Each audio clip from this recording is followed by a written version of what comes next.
And we start. Okay, we're starting. Did we start it? Start. Big start. Hey, did Darkest Dungeon 2 sneak up on you too? That trailer snuck up on me because I was keeping an eye on the initial announcement back when it was just a couple of visuals that did not indicate how fucking cool the game was about to become. Yeah, they had that trailer. It was like a pan shot, and you could see that they were 3D models, but like it was like they tilted it like. It was, you know, but it was like, yeah, this is more of what we got, and a little, you know, some visual fidelity here and there. But no, I mean, we'll get to that. But yeah, that fucking, oh my god, that looks so sick. Much to say, but yeah, here we start. Okay, what's up? Hey. What's up? What you? I don't know why I'm. Hey, this is gonna be one of those podcasts where I'm aimless and confused because I got the no sleep. So just a heads up on that one. Just a heads up. All right, back to nonsensical Italian. What happened with you this week, pizza spicy meatball? Did you know that like every hour of sleep that you deprive yourself fucks up your brain in a million ways, says a million scientists? I mean, yeah, yeah. Infinite studies have proven that not sleeping is the worst thing in the world. I've known that since I was sitting. You know, you ever have one of those moments where you just want to like run across You ever have one of those moments where you just want to like grab somebody by their lapel and just slap him in the face and just yell, "Shut the fuck up"? I remember being told this by a university professor in a 9 a.m. stream. It's the 9 a.m. stream, dude. 9 a.m. class that I had to wake up at like 6:30 in the morning to get to at my university. And he's like, you know, lack of sleep is like the worst thing you could do for your body, especially for kids your age. Mm-hmm. And we're like, every single person in the class is just, where am I? Yeah. Fuck you. No, no, we all know. Everybody knows, and it's just a continuous fucking like, yeah, we're all just gonna ignore that and take damage together. I feel like our bodies are not adapting to modern life fast enough. Yeah. Like the fact that touch grass is now a thing that you say to people because it's like it is very, very possible that they have not touched grass. Well, that's insane to think. Like not long ago that wouldn't have really been very possible. Touch grass is, again, one of those things that's ancient. And I learned about that in university. And they were talking about studies that had happened 5 years previously out of what I want to say Japan, mm-hmm. where one of the commonly prescribed things for anxiety and stress relief would be to like mandate what was called like green rest. I forget the exact name or whatever, but it was like go to a park, go to a forest, go somewhere that is natural. Rip a hikikomori out of his apartment and fucking like breathe good air and be near a tree and shit, and that'll make you feel better. And then watching that like very slowly trickle out to touch grass. Yeah. But it's more so that, like, it's become increasingly easy and likely that more and more people you're dealing with are people that may not have done so, and it's because it's becoming a lot easier to not touch grass in life. And Listen. And the problem too is that like social media, for example, is not it's not evenly representative of like everyone that's using it. People who are on it the most that might have touched grass the least are going to show up the most. It's a disproportionate amount of attention because that's where you're spending your time instead of the grass touching, you know? So it's interesting how that's coming about. Well, hey, listen. Not everyone has the ability to touch on grass. Some people live in concrete hellscapes in which there is no grass for 30 miles. Mm-hmm. And that's actually a rude thing to say to people. Mm-hmm. No, it's not. That's a lie. That's a lie. I live in a city where there's a mandate that there must be grass on just about every block. However, I still myself have not touched grass in a while. So I say this as part of the group that has also not touched grass, you know? I've touched grass. I touch grass constantly. I don't. But the caveat you got to walk a pooch, that yeah. Is that usually the grass that I touch is covered in dog poo. Yeah. Yeah. No, and I'm touching it through a plastic bag. Mm-hmm. And I'm like, nature. Kite flying is the only like grass touching activity I currently have. So gonna need to amp that up. Wait, but no. But kites are in the sky. But you have to stand on the grass to fly them. What, you don't fly your kites in a concrete parking lot? I tried once. Oh yeah? Really? It wasn't very it was cool, but it was also dangerous. Be careful the helicopters. Well, it was at when I was in Iceland, I went to the Godfoss, which is the God Falls, and there's a parking lot next to them, and there was some good wind because of the falls. So I was like, I had the kite with me, so I was like, fuck it, let's try this out. And we got some good shit, got some good wind, but it was a parking lot, and there were cars trying to enter and leave. And I was like, I can immediately see how this is a bad idea within, like, the first minute. That's a bummer. Yeah. But, listen, if somebody, hey, go outside sometimes. It's good for you. Yeah. I generally agree with that. You go outside and you breathe some fresh air, and you're like, yeah. But I think the moment that, like, you know how, like, there's the old days of, like, parents yelling at you to get outside and, like, stop whatever you're doing?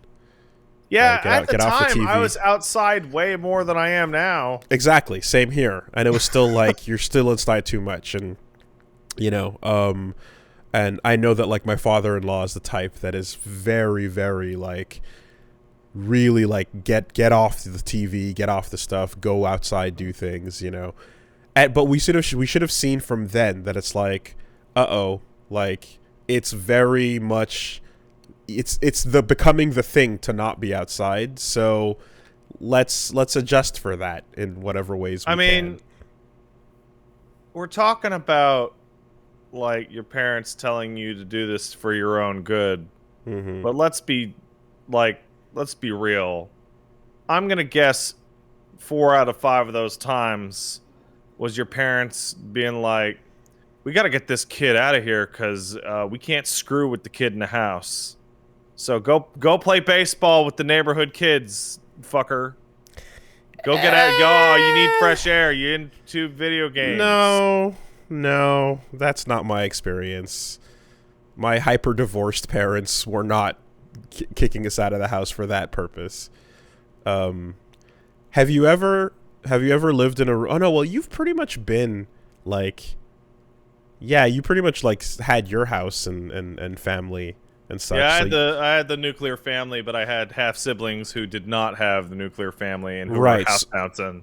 Exactly. So you didn't have the experience of bouncing around apartments with single parents, but No. when you do that, you come across some places that are much better than others. And I don't know if you've ever seen or had friends that had an apartment that had no, or like a room without a window. Yeah.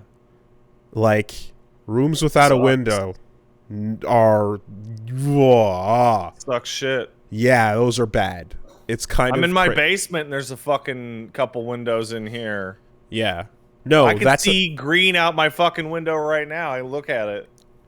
I don't know when that was figured out, but there's clearly a point at which, you know, architecture and house design realized that, like, oh, you have to have a view of the outside. Like, if you don't, you're in a prison cell. You know, and even then, maybe like, bunch of prison that's cells the have intention. that. Prison cells have windows now. Some do. Oh, that's nice. That doesn't sound so bad.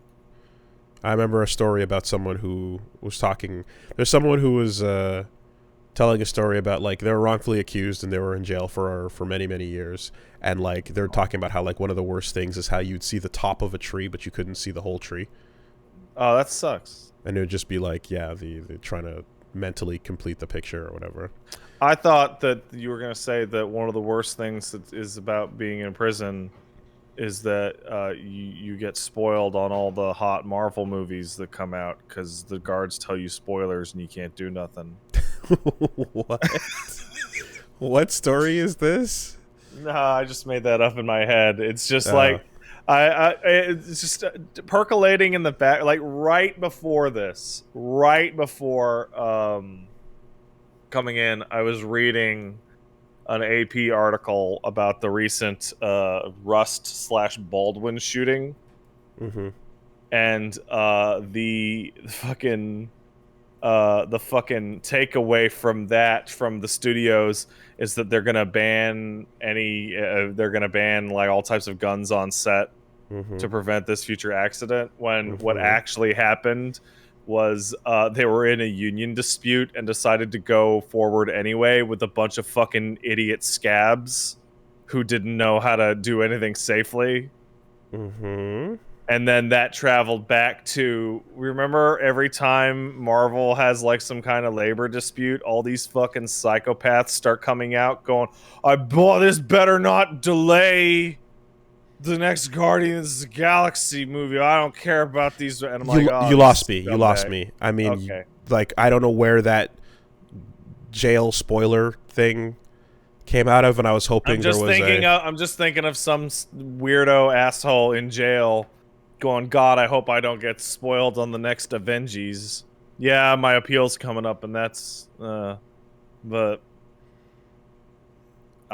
some people got it. Don't scab. Yeah. Okay. I don't know where you swerved to, but yeah, that thing sounded pretty stupid and shit. And I was just scrolling past a thing that was describing that apparently the reason why the gun was loaded was because they were using it for recreational shooting off hours.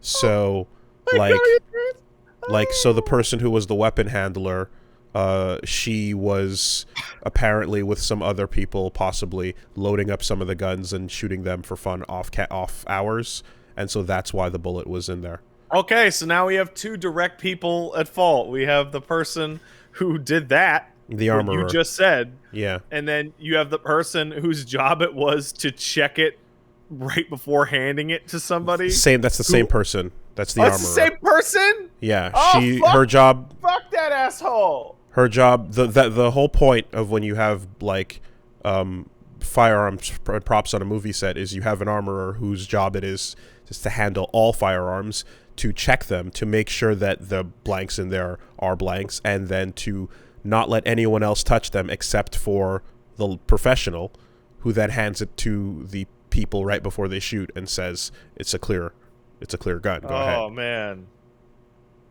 So that's what I was reading about that. Super stupid man. fucking outcome. What a dumb scenario. But regardless, back to you swerved. I'm trying to roll with. I'm trying to go back. I'm trying to go back to what we were talking about. It was grass. Okay, well, I was just gonna say that like I've been in rooms with no windows, and it's really fucking detrimental to your mental state, and it feels like yeah, I remember too as well, like this high school that was next to mine. I've talked about this, but we had our normal high school, and like whenever there'd be like fights with the nearby French school, it would always be a thing that like that was a thing, wasn't it? It was a thing where like their school in particular, like they were always angry and shitty and dumb, and like we'd get into fights, but like the ultimate was that their school used to be basically a prison bomb shelter style setup, so it had no windows. So I'd be mad too. So all of their classrooms were windowless, so everyone's miserable that goes there. And it was so bad because sorry, after you. No, I was just gonna say, like, yeah, it's a miserable state of affairs, and no wonder they had such a chip on their shoulders whenever they'd come and like start shit, because they were pretty much like 1 block away from us, but their conditions were garbage. And I remember that my friend who went there used to tell me that like anytime someone wanted to get out of class, if they wanted to, they could sneak through to the back area and then like jam a branch in the central fan, and that would stop the ventilation, and they'd have to shut the school down and evacuate everybody, because air not going through means there's no air for anyone. That's great. And you're all gonna fucking you know, so like, because there's no system, there's no windows, it's just all for central circulation. Because like because at my high school we had everything on the first floor in the basement had those very specific kinds of windows that were covered by like not bars, but they were like window protecting metal things. They weren't like prison bars. It was like more like a mesh, maybe a centimeter thick, but it was so like narrow that like unless you were looking straight out the window, it was functionally windowless, because at any angle it would just look like a gray thing, so you couldn't see outside. And like as a result, the first floor and basement ones were just like fucking miserable. My art room had no windows in it. I remember that vividly, which was like it's astonishing in hindsight, because it was the art room where we're supposed to feel all creative and good and shit, but it was like this dank hole in the basement. It's awful. So do you remember in college how when you enter the main area, there was the section where like mech tech and like all and other like tech programs would go downstairs? Yeah, that'd be the left and right, or you turn left. Main entrance, you turn left, and then you take the elevators downstairs, right? So we in illustration design, we would go down there specifically for like all 3D like stuff. We did 3D projects and whatnot, and then there was a point in time when our full weeks were dedicated towards just working on our 3D projects all day. So we'd go down there with mech tech students, and you're in a basement. There's no nothing. That was like the part of the school that had like the gym and the weightlifting rooms and stuff like that, right? Exactly that area. Yeah, and you're just but down at least there. Those rooms were huge and wide and open, whereas the fucking I was in a computer lab. Yeah, you know? It's just computers. No. And honestly, like if you're not constantly looking at a clock, like you just don't know what's happening. And then you come back outside, and it's like there were days I remember in the like third year, back when they were illegally loading us up with like higher course loads, and I would enter early so that the sun didn't rise, and then leave so that the sun was already set. And it was like I saw no daylight today. It was dark when I arrived, and it was dark when I left, and you just kind of Oh, that, yeah, it was just a moment every time. It's good stuff, man. Yeah, yeah. So, Who needs windows are important. sunlight? God forbid you get a case of the SADS. Mm-hmm. Didn't get that, unfortunately, but I know people who do. A lot of people get the SADS apparently, but not bad enough that they get the SADS. They're just like, oh, the winter. Oh, I'm bummed out. Oh, do you think the first person to think of that acronym, like, fucking popped off when they did? There are literally 2 psychological conditions that I am aware of that are both named the SADS. Well, seasonal affectation disorder. Yeah, and then there's social anxiety disorder. Okay. Also known as sociophobia. Anyway, I think they popped off. Yeah. When you got a good backronym. What if you get like a school that has like tons of windows, but you're like in the Yukon? So like your window is showing 24/7 daylight, 20 hours of daylight or 20 hours of night. Mm-hmm. Yeah, well, I mean, if you're already living in that circumstance, like, because Iceland had, there's a thing where they had like a couple days like that. You have to like already mentally prepare for that to realize that you're like, oh, you're way tired because it's 11 p.m. and it's bright outside. Yeah. That's why you got to use good curtains and or those little glasses that you wear that blast you with the UV lights. You know those little glasses? I had no. Are they blasting the lights right into your eyes? No, they blast them like along your eye line, like your eyebrows, so that it feels like you're being hit by light. Interesting. No, I've never seen those. Why did you just hand me a bag of dog treats? Because I was trying to get him. I have treats. Yeah, but he's obsessed with that. Okay. Yeah, I don't know what's going on. What's going on? I have a secret pouch now. Yeah, you do. It's not very secret, though. It's a secret. Shh. Okay. Let's get a little structure going. How was my week? What? Hey. I had a week that started with a couple of things. So Dokapon has resumed, and it's going swimmingly. There is a very clear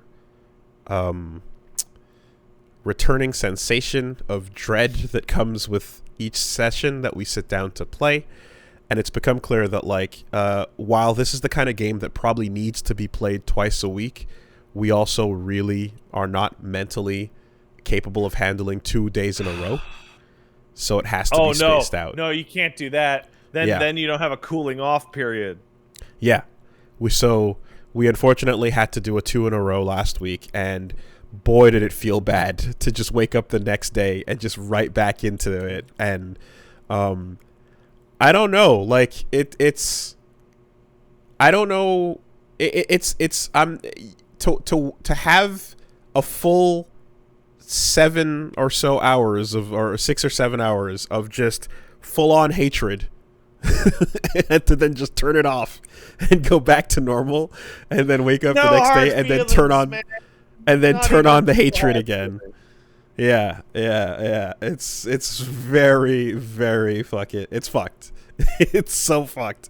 And I like there's something happening in the background mentally with all of us, and I'm not sure what it is, but it's absolutely happening.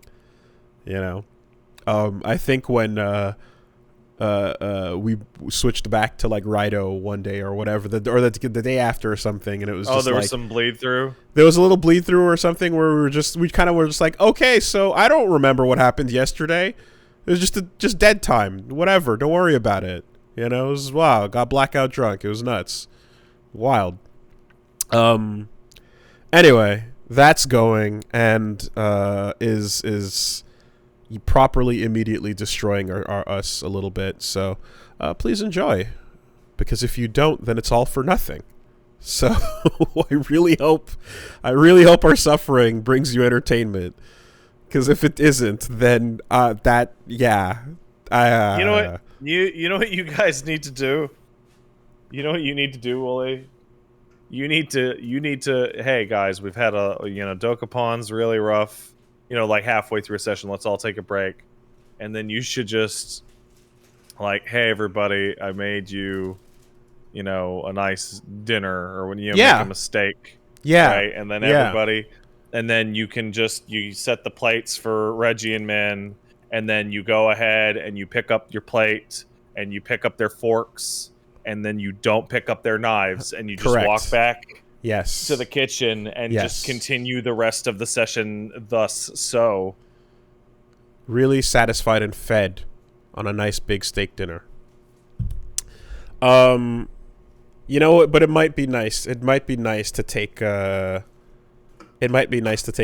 moment in the middle of everything and just enjoy some cute gifts, before we go back into the trenches. Hold hands, do a kumbaya. The hate void is very strong. It's a real place, and you have to push in and then rip yourself out of it every time we sit to play. And this game is a remake of an older one, so it's a lot more primitive and therefore brutal, because what we're discovering is that the difference between this and Journey and Kingdom is that Kingdom was actually the newer one that was friendlier. Oh, friendly. Kingdom was less divorce. Kingdom was nicer to you on a regular basis, and we had no idea that was happening. Journey is the true unforgiving, brutal game, because Kingdom had some like pseudo rubber banding mechanics that would happen. And it would have a little bit of like just a little something to kind of keep you feeling a little bit in the game. For example, when someone takes your very expensive equipment and throws them out, and you suffer for the rest of the week, you can't fight anything, especially if you're in a really strong area, or you can't defend anything. So what would happen is you would die, and then you'd wake up at the castle, and then the king would be like, hey, I see that you're pretty, like, naked. Here's some starting gear. You can get back on your feet and get out there. And here it's like, no, fucking die naked. Exactly. And then you wake up naked, and then it's like back to the game, except you don't even have the starting equipment you did when you first started. Go kick and punch things slowly to make the money to buy a shit starting weapon that you started with, and maybe you'll get enough money to then buy back something approaching what you had. And like things like that. We didn't know at the time that Kingdom would just provide you with that stuff, because it was like, hey, you need to have something, right? And here it's like, no, that's actually a quality of life change that was put in, A couple other things too, yeah, there's huge changes to the way like the Darkling system works. We that was the one where like the person who's losing for like 3 or 4 weeks in a row can then become a superpowered evil player. Yeah. And sacrifice everything to like have a power period, And even that has like, again, much more brutal ramifications. And you're essentially like leaving so much more of this game up to the dice gods, Oh, goody. I don't know if that's better or worse though, because like I remember when you were telling me about the original run through, I believe the comparison you made was like Mario Party will make you fucking mad because the dice just roll some bullshit and goes you lose. But in Dokapon, the dice roll is just enabling somebody to fuck you over. Yes. So putting more back into the dice, it might actually like take some of the edge off of the betrayal. It still, you still have to manually betray people, but like it's much more direct in that way.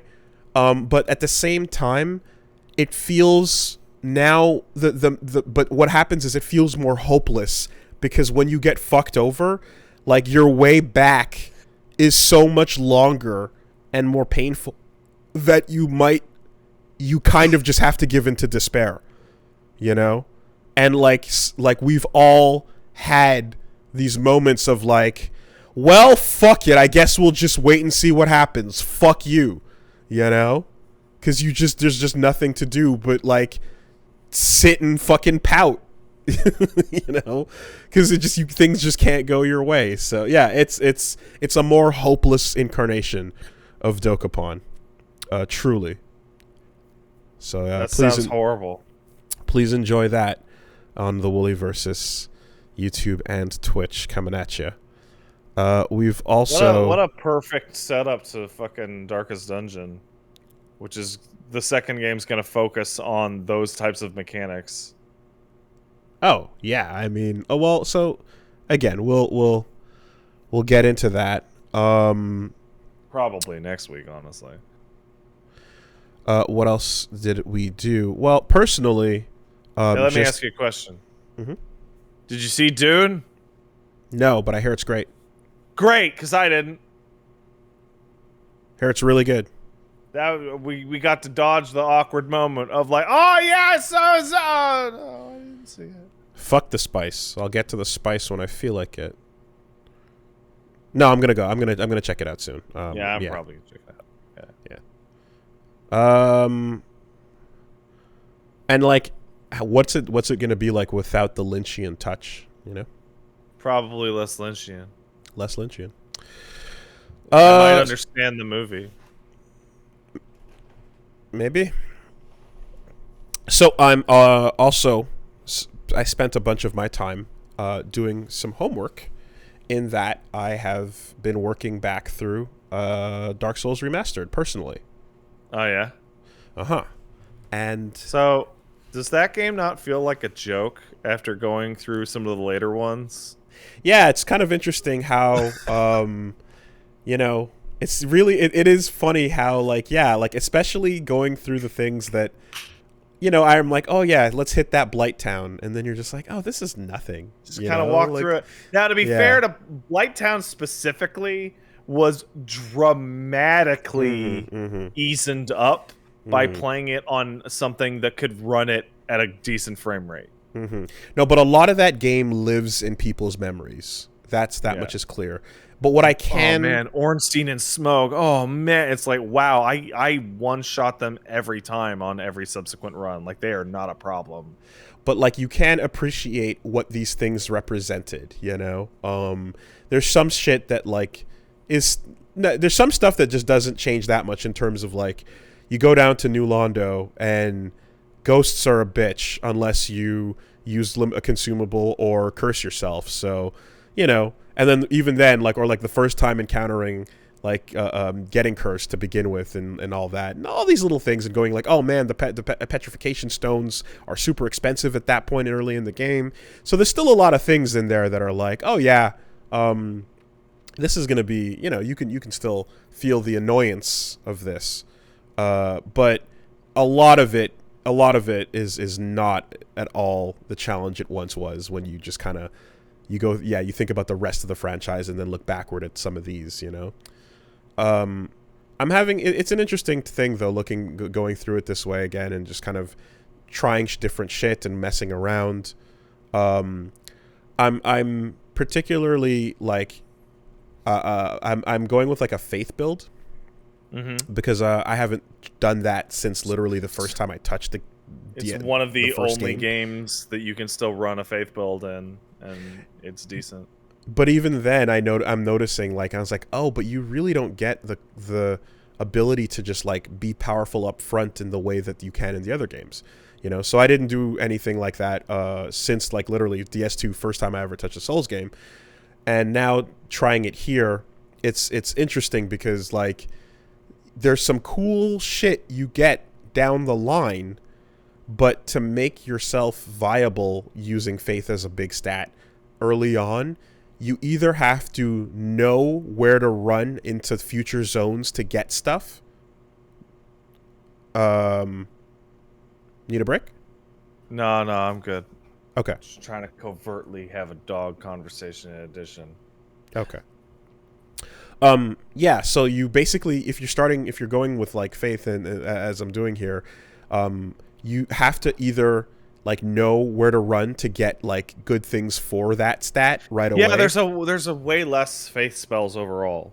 And a lot of them are so much later. Like if you're trying to get anything good before you ring the bells, like it's rough, you know? I mean, Dark Souls 1, where's Lightning Spear? So Lightning Spear is bottom of Sense Fortress. Fuck off, really? That's like mid-game. Yeah. The Dragon Slayer Spear, you get it off of Ornstein, you know? I mean, the really good B scaling like axe, you have to get it off of Patches after he comes back as a merchant, you know. And then there's the Artorias swords, which are also good faith scaling, but they're like those are later. You know what I mean? Like early game, there's a couple things that you are that you're kind of struggling with. It seems like if you're going with that route. Of course, and then, you know, I remember hearing about, like, the original lightning spear, the spell. Yeah, that's what I was referring to, which was why I was so confused. Oh, no. Well, you meant the lightning spear. The literal lightning spear. Yeah. The literal lightning spear, the physical thing, is at the bottom of Sense Fortress. The spell, I gotta say, is you run up to the sun, the altar, the broken... altar of the nameless king, and you have to get, but then you have to have 25 faith at that point, right? Yeah, but like going through, because I'll go through these games now and then, just because you could fucking fly through them nowadays if you know what you're doing. And what really stood out to me as the Cinders mod that I brought up a couple times is the #1 change. No. But one of the better changes is that the Covenant items will just drop from regular enemies, which they do in 3 at like a 0.1% rate. But like you get to the situation where you're playing like Dark Souls Remastered, which I think is the version you're probably playing, right? And it's like, I want to get Great Lightning Spear or just regular Lightning Spear. And it's like, well, how do I do that? I got to get fucking 20 sunlight medals from doing co-op, and it's like that is no longer viable. So yeah, in this case, it's like you get 25 faith, and every time you do a co-op, it drops the requirements by 5, basically. So that, but like if you happen to be doing it the way we do it, which is like, you know, PvE LP, for the most part, it's just a different experience, and so you're gonna be like, yeah, you got to get that number. I also got a, I got a random drop from one of the, you know, the bird ass, the Ornifexes in the Painted World. Those motherfuckers. Yeah, like I got one of them dropped, I think it was like the Dark Moon talismans or the Dark Moon, like, Covenant item, you know, and I was like, oh, you can get them, you know, if you feel like really grinding this out, but for the most part, you're gonna have to jump on and do some of these PvPs. So, yeah, the ears, exactly. Anyway, so it's kind of interesting, like, you know, taking a look at this now and seeing like, okay, that the mistakes you can make in building in this game for sure, you know, are just like, hope you want and I hope you like everything you do with your stats. You know, you're not gonna respec them. You're not gonna distribute them in a smarter way. Death and Dark Souls have no respec, and I remember when I played Death originally, just shitted up my fucking character. Just like made a terrible fucking piece of garbage that sucked. I made that mistake too, like even this time around, because I started Pyromancer and then decided on Faith afterwards, you know? Well, that's fine. That's not the end of the world. Pyromancer starts at soul level 1. Yeah, but the Faith was at like 8, you know, and which was like much lower than it would have been if you went with like a Cleric outright or so, you know. But anyway, that's all there, and but you know, it's still fun to see, like, the parts that are universally bullshit and the parts that are just not even remotely like bullshit at all, now that you know everything about FromSoft's favorite tricks over and over and over again, you know? And it's also been long enough that like there's details I don't remember. So like I'm coming back through this, you know, trying to reacquaint and stuff as such, you know. In general though, I mean, remastered is like it's pretty, looks nice, you know. Like I haven't There's some miscellaneous minor issues, but honestly, it's not the end of the world. Like, it's fine. I haven't felt any like thing. I haven't come across anything where I went like, "Oh my god, that's so much uglier than I remember," you know. So far, but I'll let you know as we go. So far, as we get further in. Boy, though, is there like there is it does feel like the it does feel like the Hey Wolves, just a heads up. Every time you touch your mic, it's blowing out like a very large amount of static. Oh shit. Sorry, hold on. Let me see if I can fix that.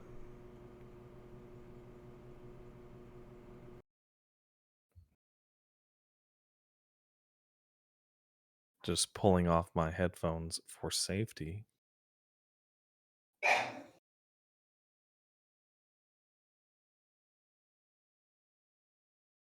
Man, I look cool.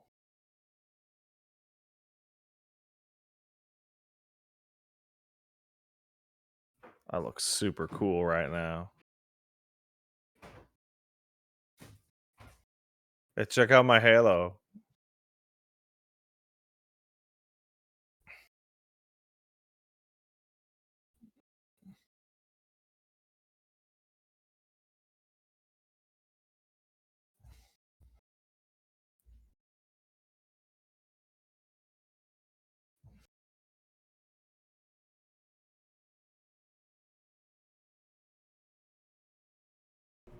Okay.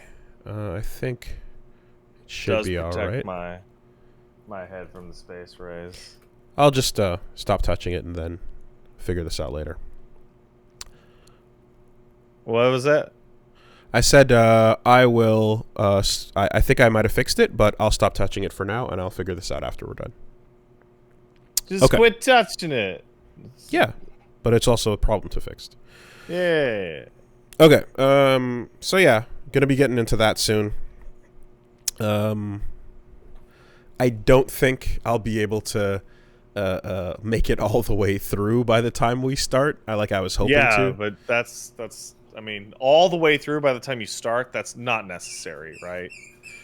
No, but it helped a lot for Des because even long-term decisions down the line were like, you know, things I could like be like, oh yeah, here's this and that info, and just be relatively aware of. In this case, I'm like refreshing on NPC decisions because those are the real things that matter. What really matters is NPC decisions, knowing what moment is going to be triggering what, and then build decisions. You know, everything else is like, yeah, whatever the fuck you want. Dark Souls 1's NPC layout is before they decided to lose their fucking minds with the hyper obscurity of the NPC quest lines. Mm. Like Dark Souls 3 is like completely absurd. Like I feel like you know, there's the multiple Laurentis traps, right? That you get where it's like, hey, multiple times, should I go fucking kill myself at the bottom of Blighttown? And you got to be like, no. And he's like, are you sure? No. You know, it's just. Hey, that's some cool fire shit. Where'd you find that? I don't know, man. I just found it. Whatever. Do you think I'm unsavory? Oh, okay. But then you buy everything off of him. It's like, should I go down there anyway? And it's all, you know, there's so many moments. Whoa. Hey. Hmm? Oh, no. Thanks, honey. What? You just hit the camera. Yeah. Okay. We're having a weird week, folks. Oh, now I'm too short. Oh boy. It's all right. We'll figure this out. Can you give me 5 minutes to fix this? I'll be right back. Mm-hmm.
All right, we're back. This dog is excitable. What can I say? So yeah, Dark Souls coming soon. What's up with it? Other things this week. I don't know if you saw tweets some time ago with some crazy ass racing game where you could hit some ramps and grind on guardrails, and it was kind of like Outrun style. I remember seeing that a little while ago. So the game's called Buck Up and Drive, and it's really cool. Made by Fabio Fontes. It was just a bunch of like wild tweets, and I remember I was like, "Oh man, this game looks crazy!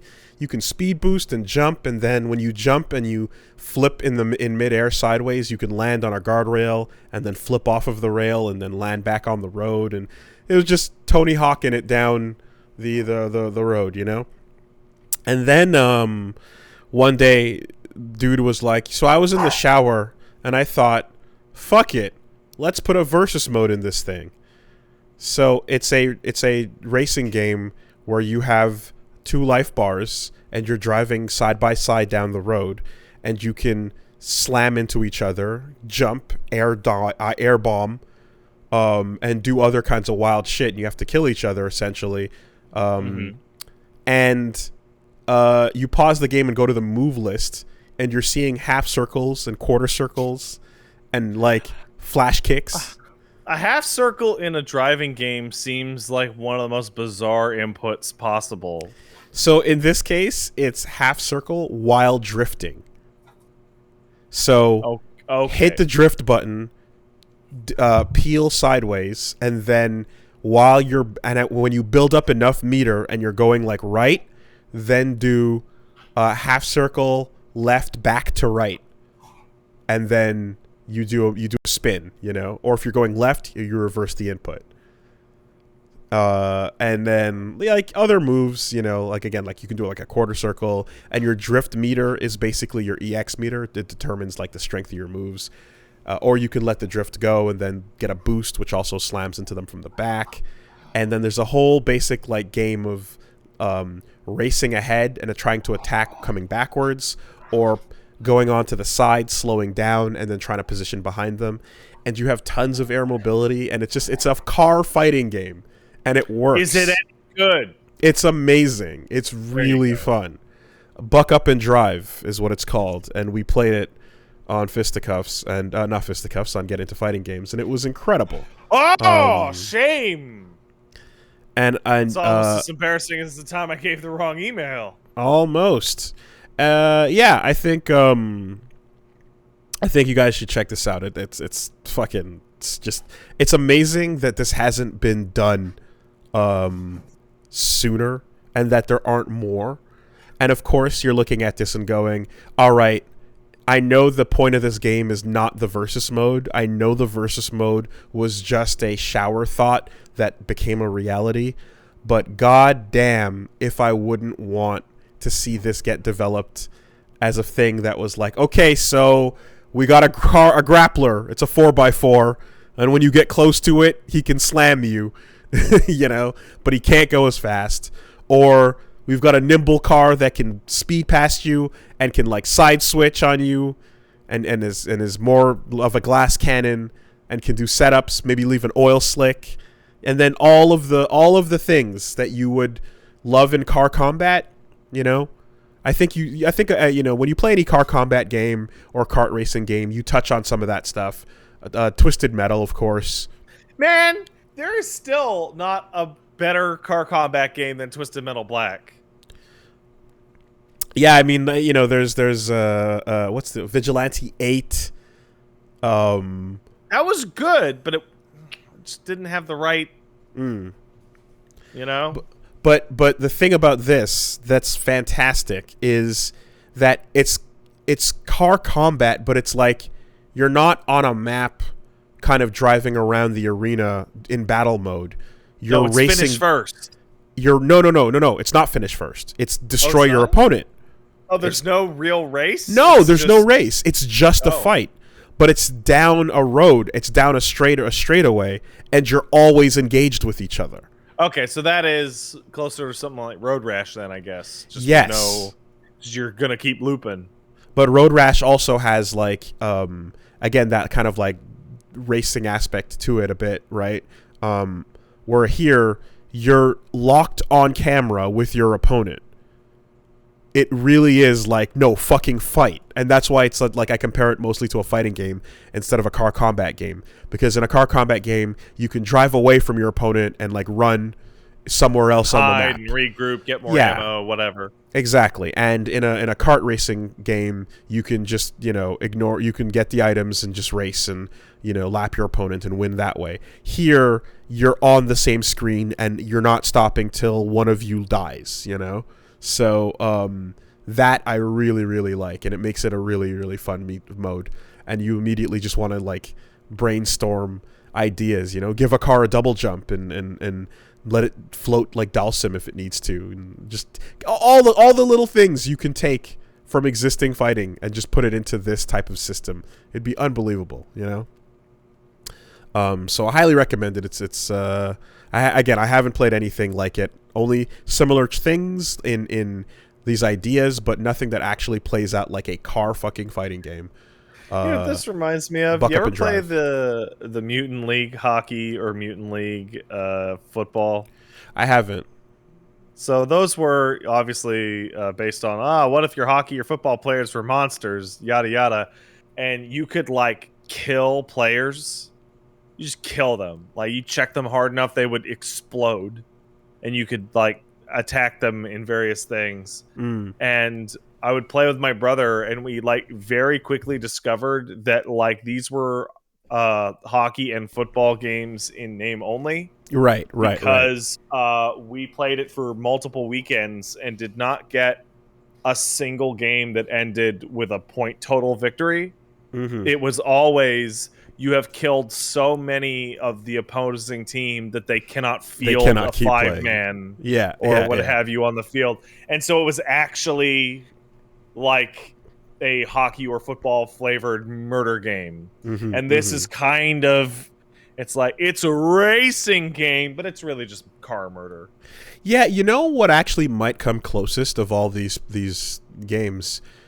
Do you remember Destruction Derby? Yeah. Destruction Derby might come closest, because you're in that Destruction Derby is you're in an arena with 30 cars. Hit them and blow them up until you're the only one standing. I'm going to do it. Destruction Derby. Yeah. I remember playing a bunch of that. I had the demo for that, and I played the demo a lot. That's what it was. I didn't even have the game. I had a demo disc, and I played the fucking the sample on it. That might be the closest, but even then you could still run away. Buck Up and Drive. That was really solid. Then I played a game called Combo Babies. Off to the YouTube I go. Now, Combo Babies is a fighting game that has a little. That's not a game about making Irish twins. Not quite. It's little cute sprites doing some fights, and they're kind of just like little pixelated characters in a fighting game. Not dissimilar to a bunch of the other simple fighters. So like not Pocket Fighter, Pocket Rumble, for example, is comparable. Arcus Chroma is comparable. Just one guy making a fighting game and putting the ideas in. And in this case, you can tell within basically 5 minutes that it's like, oh, this guy really likes Guilty Gear. Huge fan. There's a doctor that tosses items, or a bagman that tosses items. There's a big heavy grappler with a rush and then an air grab, and then there's a character who runs up the walls and stuff. But all in all, it's a pretty fun game with a fairly simple to learn system. I'm watching footage of this while you're talking, right? And right when you say, oh, you can tell he really loves Guilty Gear, I see somebody get a counter hit, and one of the biggest counter words I've ever seen just comes onto the screen in pure white. Counter. It's like down to the. this guy likes Guilty Gear. Big fan. Clearly a big fan of the Guilty Gear and the Strive. So, yeah, it's pretty fun and everything in it is like well thought out. I'd say the characters feel like their move sets are well placed, and whenever there was a character that like I didn't gel with, Reggie was like all in, and whenever there was a character Reggie bounced off of, I was all in.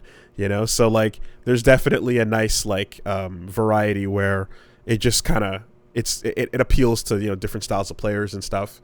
But the main notable thing, all in all, pretty fun.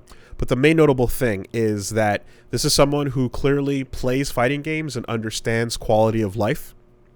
Mm-hmm. And I will argue about this till I'm blue in the face, but it's just the most annoying thing that individual games and developers can come up with solutions to make the player's life easier, and then the next person right over that puts out the next fighting game will just completely ignore everything this person did. It's weird because in a lot of popular genres, like, features are just actively stolen constantly. Right. But not in fighting games. So Fortnite having its Eye of Sauron to steal Apex from under Apex's nose, thus they had to stealth release it, is such an incredibly different world from one where it's like, in a fighting game, it's like, please copy our homework. Make it so that when you set your buttons, the button you touch is the one that you want it to set and not have to scroll through the list. Please copy our homework. And then, whatever developer is like, nah, we're already doing this thing. Hey, can we make it so that the game doesn't pause as soon as you hit the start button? Because every time we have an event, it's happening constantly and causing problems. Why do you just keep talking to me? I said no. So that quality of life thing is a real fucking, thorn in my side with how there's problems and then you want solutions, but if no game has a solution, it's somehow easier to swallow than if someone already solves it and everyone else is ignoring that solution. 100%. That's so much worse, and that's why the rollback thing is as bad as it is. It's because there's 13 years ago we saw it work. Where you're like, this is a problem, and then you get to look at 5 different game solutions to the problem, and you're like, none of these are perfect. A couple of them are like good, but they introduce problems of their own. And you're like, maybe it's an unsolvable problem. Maybe there are parts of this design issue that, you're just going to have to take your lumps in some way. With these, it's like, problem's solved. The problem's just solved. It's done. And then there's stuff where it's like, okay, so this can be implemented, but it's probably really tricky. Or it was easier to implement in an older game, and now in the newer one, you have to kind of plan for it from the ground up. So it takes a lot more time. And like that is understandable. But I mean, at the very least, especially when you have things like, the developer's backyard, like if you discuss some of these things on a roadmap and go like, okay, like we know these things exist, it would be nice to at least be aware of the fact that like something is coming along down the pipe to just add something that people enjoy. So I'll get into the specifics of this because Combo Babies is fantastic with quality of life, and it is clearly made by one person who knows the pains of like a fighting game that doesn't feature simple quality of life things. A lot of that going around. Hey, I made this thing that just fixes a bunch of bullshit. So the game itself, like I said, very, very straightforward and fun. The training mode is immaculate. So one, you go to training, and you pause the screen. And as soon as you pause the screen, the first thing you see is the move list. It's just there. You don't have to go. It's a part of the pause screen, right? And it ends up being like universal, but like you don't have to think twice. You're looking at the list. You go, oh yeah, okay, that's what I want. All right, back in, right? And then there's obviously like hold start to pause. That's wonderful. And then also tapping start like resets the position, so it's the same button, you know. Mm-hmm. Then you can, you know, obviously display hitboxes, whatever. The frame data like little bar is there, so that like if you want to see the timing of how fast or slow an attack is, it's all there for you. Information is nice, whatever. That's fine. You know, and it didn't have to sell it to you as a part of a DLC pack. And then you do the trials, right? So there's combo trials for each character. And the combo trials, when you select them, first thing is, as soon as you do one and it fails, as long as you're in combo trial mode, the moment you fail, it just resets the position immediately. There's no nice. Yep, the whole position resets instantly. No time wasted. You get to just focus on the thing you're trying to do. No pause, restart trial, no wasting time. Right into it, right? Secondly, and most importantly, this is something that I saw on Twitter as an idea. This is the first time I've seen it implemented into an actual fighting game. The combo, while you're doing it, as soon as you start, the buttons are laid out on the right side of the screen like a rhythm game note chart. And you can see them coming down and the moment you should input. And if you follow the rhythm game input note chart, you can do the combo because it's just like a rhythm game. Do combo. That's like, pretty good. It's beyond pretty good. It's unbelievable. Combos are hard to do. I don't know the timing. What should I do? Hey, do you like Guitar Hero or Beat Mania? Here. Fucking play any Bomani game. Here it is. You can follow that input. You can do the combo. Trying to do like SF4 and SF5 trials that was like link heavy. And some of them are, you know, let's say it's a 5-frame link, right? Like that's like not hard, but it's not free, right? Because you need to know when you're doing it. But it's not a link. It's actually a delay. But the fucking input list doesn't say it's a delay. And so it was the same thing every time. I'd do them okay, and then I get to one fucking combo, and I'd be like, I don't know when the fuck I'm supposed to hit this button. Exactly. And then you'd look at a YouTube video, and it's like, well, actually, you have to do a micro walk and then hit the button. I'm like, how the fuck am I supposed to know that from this fucking button notation? Yeah. Also, the button notation might be giving you the move names. Instead, you got to go pause and switch that over. Also, to find out the solution, you don't have to go to YouTube all the time, but you pause and view replay, and then the replay will show you what's happening. Also, let's say you position badly because you fuck up the first attempt, then suddenly you move further to the side, and you're not in the same starting position you're supposed to be in. So then when you're doing a jump in, you don't realize that it's supposed to be a neutral jump as opposed to a forward jump. And then you walk them to the corner, and then it's like, wait, this combo's meant to be for the corner or not for the corner, but I've repositioned the dummy. And it's so fucking just all these little things, you know, that are like, no, we don't need any of this. You don't need to do any of this. You can just have the position set and then rhythm game note chart. It's so fucking brilliant. So when you end up... Yeah, and then you know when you talk, it's interesting because you mentioned like, oh, some games come up with their own half solutions and things, and it's like, yeah, there were, right? For example, Under Night does I believe it does a beep system, so that when you're kind of doing the trial and like the demonstration, you hear like a beep, beep, beep, beep. Okay, yeah, beep. Okay, that's better, and that's good, right? It's better than nothing. It's a nice little like rhythm assist. You get a metronome to help you with your combo. That is much more helpful than not having that at all. BlazBlue. Why did you just say BlazBlue? Excuse me, BlazBlue has that. Who cares? I'm doing finger guns right now because I took it to you, BlazBlue fans. Fight the power. So the little beeps are a nice little half solution, right? But this is it. The note chart, the rhythm note chart's gonna, you know, it would take you some time. You'd have to program it. You'd have to set it up, and it would, it's not a priority feature.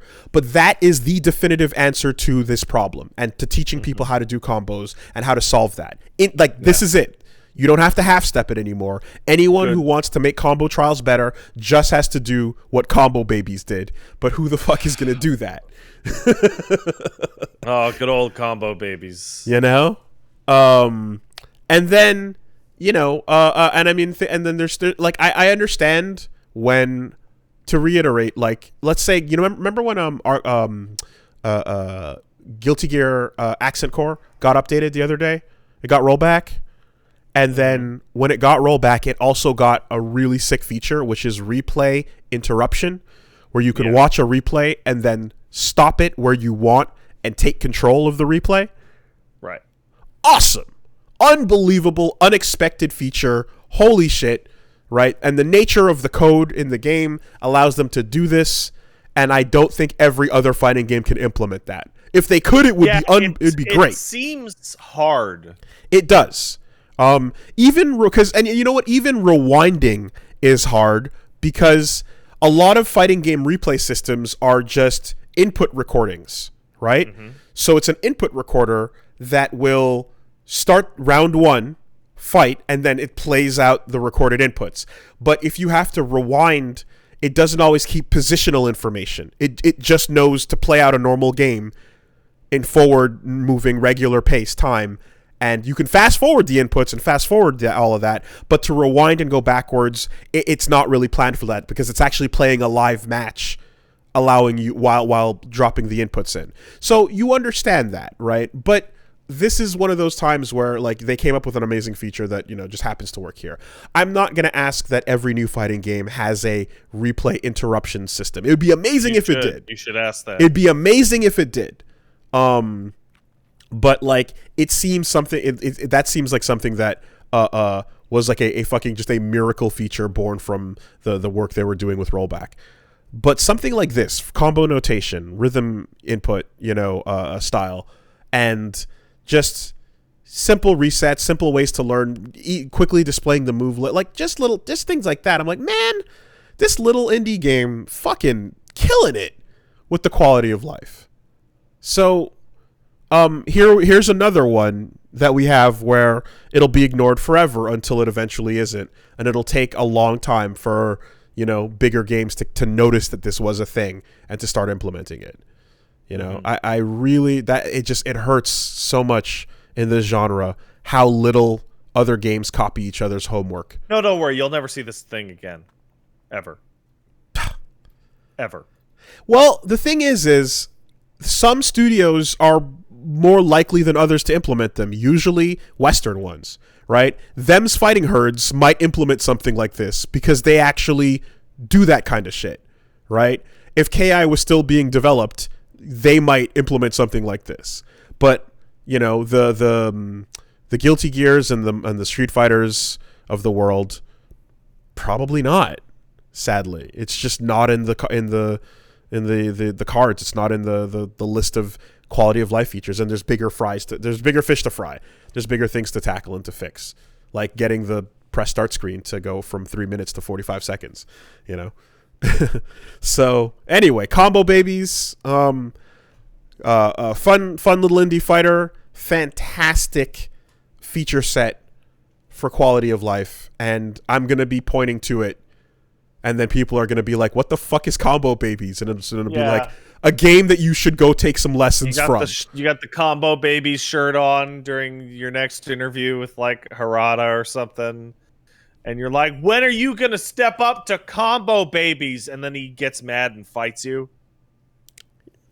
I don't know what to tell you, man. Just the mishmash, The online salt mines from Dem's Fighting Herds, the monthly killer bracket system for online from Killer Instinct, Well, Wooly, listen, you see, the neural net of the super AI force in Tekken 8 will teach you the combos naturally. Sure. And the various other features that I've put out into the ether for free, such as shaming you for your lack of reversals when the time was right, or for your wake up supers when the time was wrong, and telling you what you fucked up. Anyway, no, I think like it's all out there in a way right now where it's like, man, if someone cared to just bring all of this together into one package, you know, and at this point it clearly feels like developers that are working on these games always have more important things to work on, which I understand. If there's like crashes, if there's major B class or A class issues, then why would you want to dedicate time to some C class polish, you know? But if someone on the team was a dedicated polish person, you know, that basically was just there to make the whole thing feel better, it would overall be a much more inviting experience. You know what the fighting game like genre is? I'm listening to you say, man, if somebody could put all this into a package, and this like mind bomb went off in my head. I'm like, it's going to happen that there will be a game that takes all of these things together, and it's going to go all into a package, and it's going to be Arcana Heart 4, Let's All Go to the Beach. And no one will play it. And you'll be like, no, it has all the features. And everyone's going to be like, no. No, the combos are... The combos are displayed rhythmically. You just have to ignore the upskirt system. The upskirt burst system. Just ignore that. Don't worry about it. It's not a big deal. You used them's fighting herds a little bit ago as an example because the online salt mine's like a really cool thing, and there is like a majority of fighting game players, particularly casual fighting game players, who will look at that and it could be the second coming of our Lord and Savior Jesus Christ. They're not gonna play it. I mean, I love that you mentioned Arcana Heart specifically, because that game and Aquapazza were the ones where we were sat down by like good players, like big fucking like real, you know. I remember Arturo Sanchez came and he was like, "Nah, you guys don't understand. This game's systems are so sick," you know. And we're just like, "Art, I hear you, but I can't do it, man." There's the famous thing where we did the fisticuffs. I'm like, "Oh wait, there's like a real fighting game here." Yes. And so I'm downloading it, and I get caught downloading Arcana Heart, and you laugh as hard as I've ever seen you in your life. I never booted the game up. Because I'm like, what am I fucking doing? I got to get this thing off my hard drive. It's so, you know, that's it. It's just, there's just, it's all going to come together, but the person's going to just decide to go that route on it. And there's, you know, or the more depressing version of that, they'll make a bunch of robots and people will be like, I don't like robots. I don't care about this. And then here's the really depressing Rising version. Thunder gets forgotten. It's going to be Project L or whatever the fuck it is from Riot. And it's going to be the greatest fighting game ever made. And you're going to be playing it and you're going to be like, wow, this is incredible. And you're going to find out that like 4 babies were eaten at a pizza party during the development. And they're listed in the special thanks. Yep. As extra delicious. Dev babies. Yeah. The development babies section will be like, no, we ate them. We ate them for their power. You know, and it's just, it's hilarious because it's like, all it really requires is an ear to the ground. And for someone to just be like, you know, playing what comes out. If you're a fan of the genre and you play what comes out, you see these things and you go, oh, okay, yeah, this would be smart. This would help. This would be good. There was a recent interview about 14 during the media tour with Asmongold, Rich, and Yoshi P, in which they try very hard not to talk about World of Warcraft. But at one point, Yoshi P just straight up says the equivalent of, I get the feeling that a lot of developers in this space do not play their own games.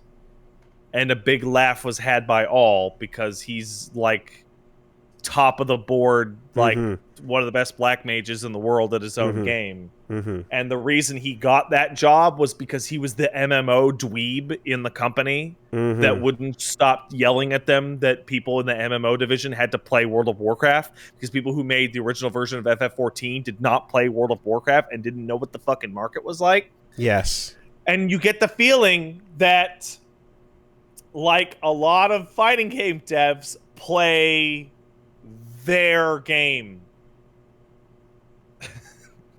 Like, Itagaki famously did not play Tekken. Maybe he should have played a little bit of Tekken. Maybe he should have. Yeah. And hey, and here's the thing, you know, we have the matches of when Daisuke went to the Salty Suite and fucking went to the Anime Suite and got some matches in, you know, like there's that those times happened. Like, he plays, you know, and we know Sakurai plays Smash and stuff, but no, it is clear that there is a feeling from some teams in some games where there's not enough people that are just like not just playing their game but paying attention to what else is happening and what people like about those other things. MMOs are interesting, though, because once upon a time there was WoW, and WoW was God, and WoW was with God, and there was nothing else to say. And prior to that, there was EverQuest. And AOC, and now, they were God. And now there is 14 and only 14. But what's interesting is, like, does that affect that genre's ability to, like, improve quality of life? And it's funny because one way of phrasing it is improving quality of life, and another way is you can say poach features, right? Yeah. If you know? So, but, like, how does that competition or lack thereof affect what gets pushed? So MMOs are weird because they have the longest lead time of any genre.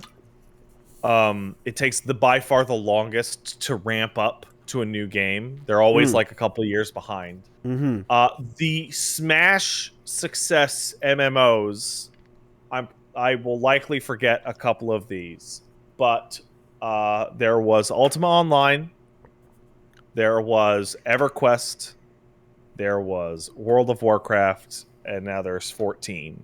And these were the big, like, explosions. And each of them was definitively based off of what do we like about the last Smash hit?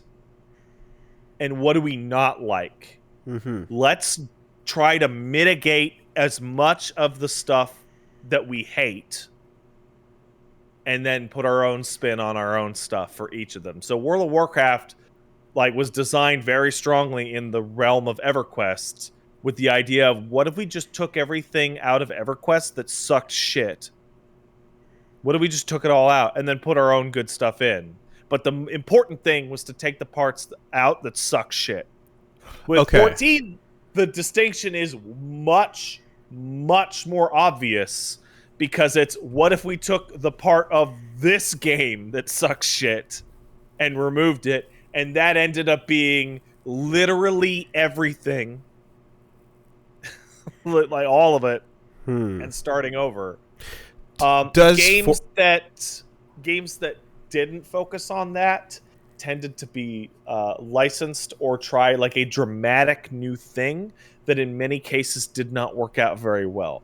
The one that pops into my head is fucking The Matrix Online was just like a subpar WoW clone. Same thing with I was thinking of Star Wars Galaxies. Star Wars Galaxies did get a community of its own because it had unique features that were unique to it. But the original job system and Jedi system. Yeah.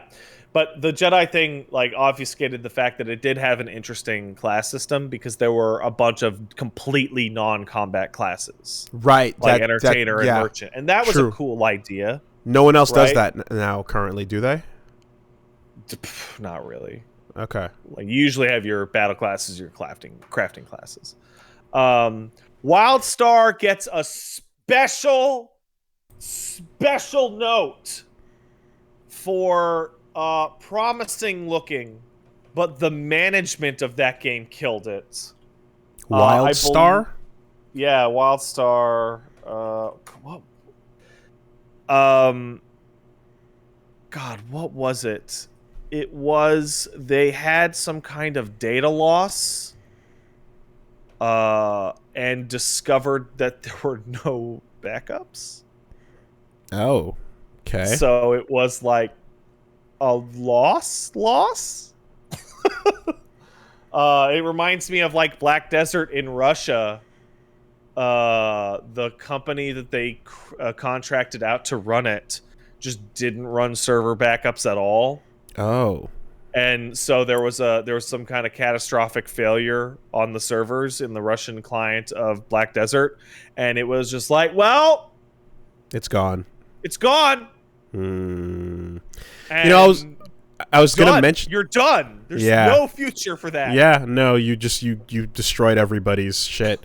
I would say... I was going to think of mention Black Desert as well, because, like, there's a bunch of these games that I didn't know were a thing, where it's, like, complete rip-off, combat, amazing MMOs that are just, like, like actual There's really... like 15 of them. Yeah, really, I didn't know it was a thing, and it's bait a whole every time. Genre. It's bait every time, where it's just like the combat is amazing and it's very stylish and pretty, and you're supposed to grind for fucking months to get anything out of it. So in general, the it has been an overall improvement, particularly in quality of life.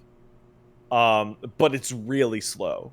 It's really, really, really, really slow. And games that focus more on quality of life in their own development tend to do well. So that's what I was going to ask about 14. One of the things WoW had when it started out was that it had an extremely comprehensive auction house system that just worked. It worked. There was no trouble with it. Buying and selling your shit was no longer the nightmare of setting up a shop or going, hey, does anyone want to fucking buy this thing? Which would eat up like a very significant part of your MMO time. Because it's once you're, and the thing is too, is like once you are like, you know, the Fortnite of your genre, once you are the 14, you can just have a team that's like, okay, we listen to player requests and we prioritize them into shit that we should implement or not, you know. So there comes a time when you can just be a like, you know, a quality of life wave that just washes over your updates. There is I forget the exact amount, but they actually talked about this. They talked about this relatively recently. Like maybe 6 months ago, where there is a portion of development resources for 14's patch content that's maybe, I want to say it's 15%, that is not dungeons, not class stuff, not armor and weapons, not updates to existing features. It's some new thing that people would like. And this would range anywhere from aquariums and an aquarium system where you can put fish in an aquarium to apartments for people that can't buy player housing to, you know, a little minion game where the, you know, just little extras, little bonuses that are not part of the core of the thing. And the idea is that there will eventually be a lot of stuff for everybody. And there is a lot of miscellaneous shit for everybody in that game right now. One of the more recent ones was like they added a new type of clothing item, which is like it's currently exclusively used by umbrellas.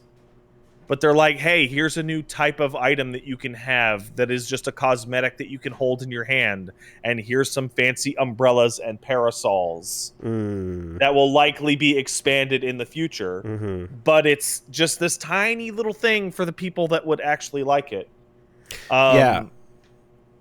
Like I think about too in times when it's like an unintended feature, it, you know, possibly becomes like the inspiration for a whole new genre. You know, when it builds out. So it's nice to have those things. I kind of wonder, though, like, is the majority, like, if you, I feel like people requesting, like, there's always going to be like, hey, I want to have stuff to do in my house. I want to have an easy way to hang out with my friends and do things. It makes sense.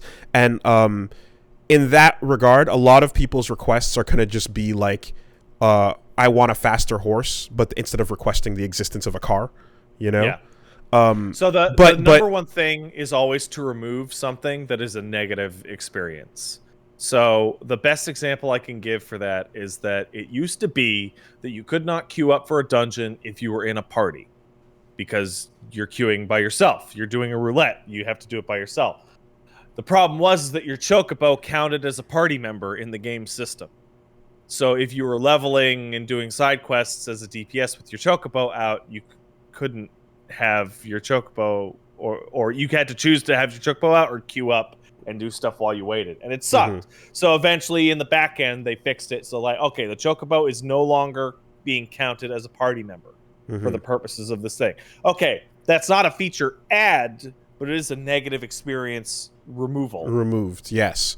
How the thing is what I'm trying to get at though in this direct thing is like, how many times are players directly going to ask for something that doesn't exist at all? For example, like pinging in Apex, right? Rarely. That's because that's the kind of feature that is like, oh, that applies to the whole game. It's revolutionary and it changes the way you have to communicate, or you can communicate, but like you wouldn't necessarily, it wouldn't be a thought that people would be like, hey, add this major thing in this way, you know? Rarely. To me, the equivalent of that would be like you mentioned with Galaxy, it's like, oh, classes that are non-combat, right? I want to be a shopkeep in an MMO. Like, what's the likelihood that you can implement that into something like 14 without having to completely... Zero. Yeah, you'd have to redesign everything. It would just wouldn't work, you know? So that's where I think like some games like existing to compete that like get to play with ideas like that could lead to more interesting developments, you know? But yeah, like you look, you know, the history of the MMO has been a history of steady improvement with some dips and valleys. The history of the fighting game is not. There are people that I could talk to right now that are like Super Turbo is still the height of the genre, and it's literally never going to get any better than Super Turbo. And there's an argument to be made. Yeah, but those people also are fucking full of shit, because when somebody shows you a touch of death combo in your favorite classic perfect fighting game, they got nothing to say. You know, there's oh yeah, well, you know, LOL. You know, there's like all the beloveds had bullshit in them too, you know. But there's people out there that would argue that a certain Smash Brothers game is better than all of the others, despite it being very old and outdated. But yeah, it is very much the case that I would say like first person shooters are copying each other's homework all the time. All the time. Particularly the multiplayer ones. Yeah, I would say I guess it sounds like MMOs have been doing so slowly, but really it's been more of a like one person, like it's more of a LeBron coming after Jordan situation. Yeah, because the amount of time because this is an iterative process that happens per game, but MMOs take 6 years to develop and live for 10. So it's like there's really only been like 5 jumps.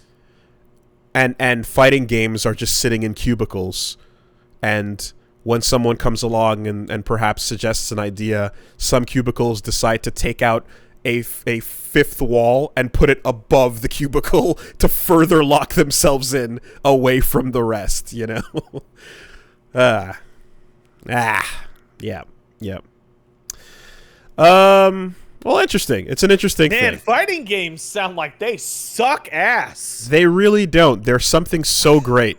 Fighting games truly are something so great. It has so many growing pains that, you know, the closer you are to the genre, the more frustrating it gets. It's in its 30s. It's time to grow up. Agreed. Still love them more than anything. Just gotta get out there and get some work. But you know what the problem is, though? Not the problem. Okay, that sentence? Okay, fuck that sentence. Fuck that sentence. But when you put it that way, right?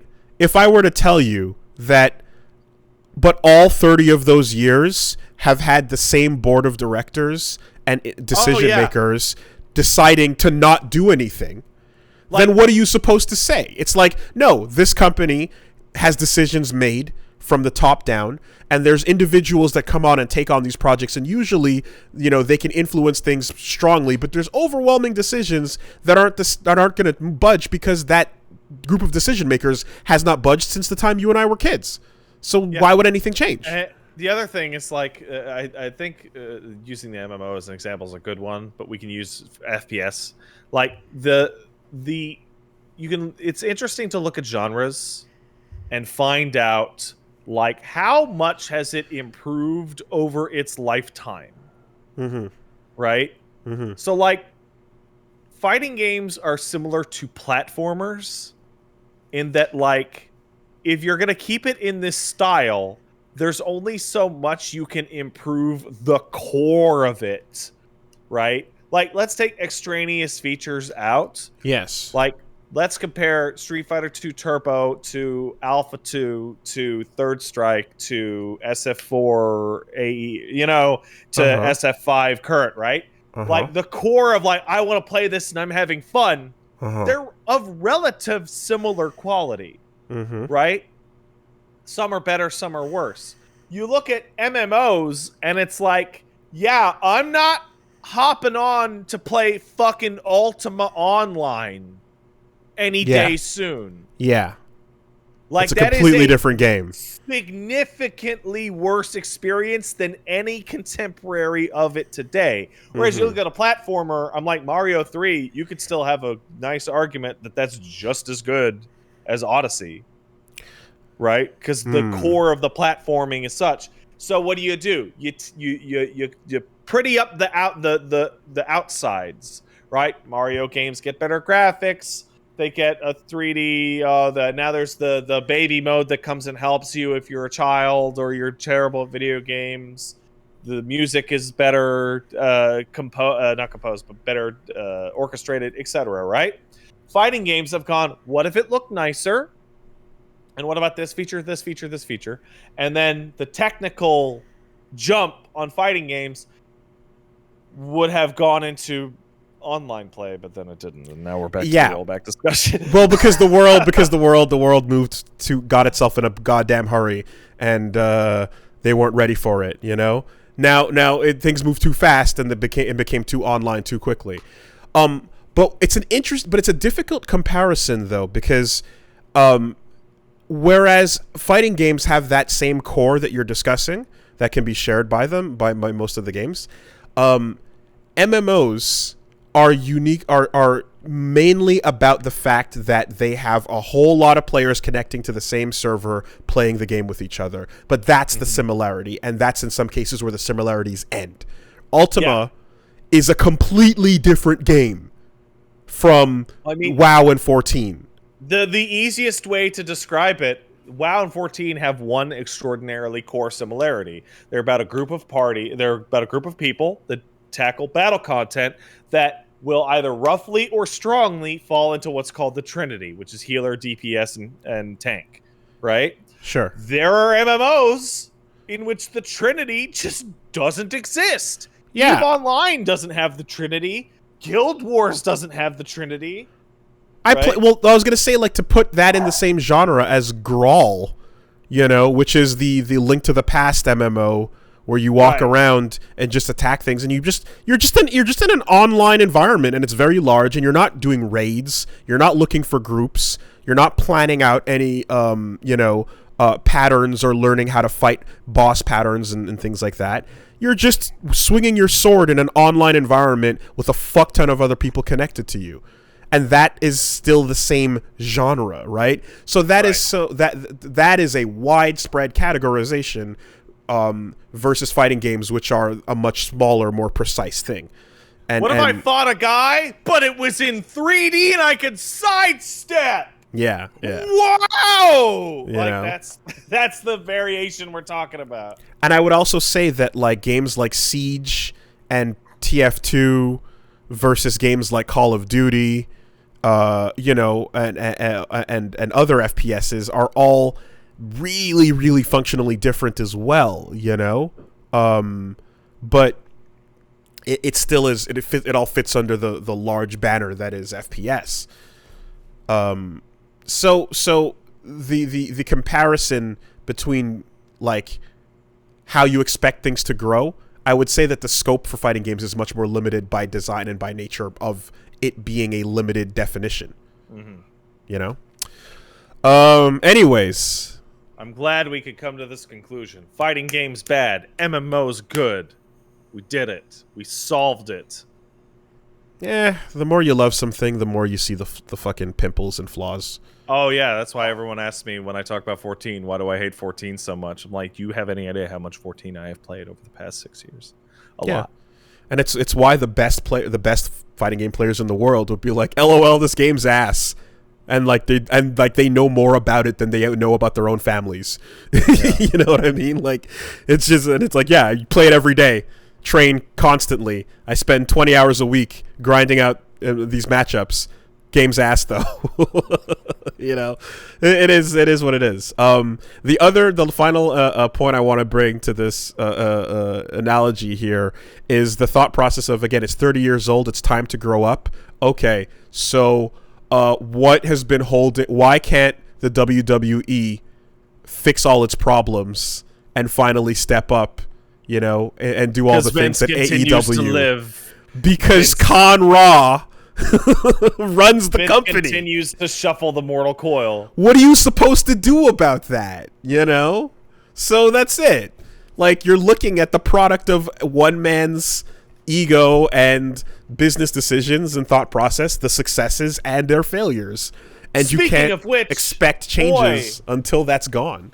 I sure am excited for the future of Street Fighter 6 now that a certain someone is no longer working on it. Much more interested in that game that we know nothing about. Now that a certain someone isn't working on it. Well, listen, all I gotta say is, you know, I give credit to Yoshinori Ono's Melty Blood.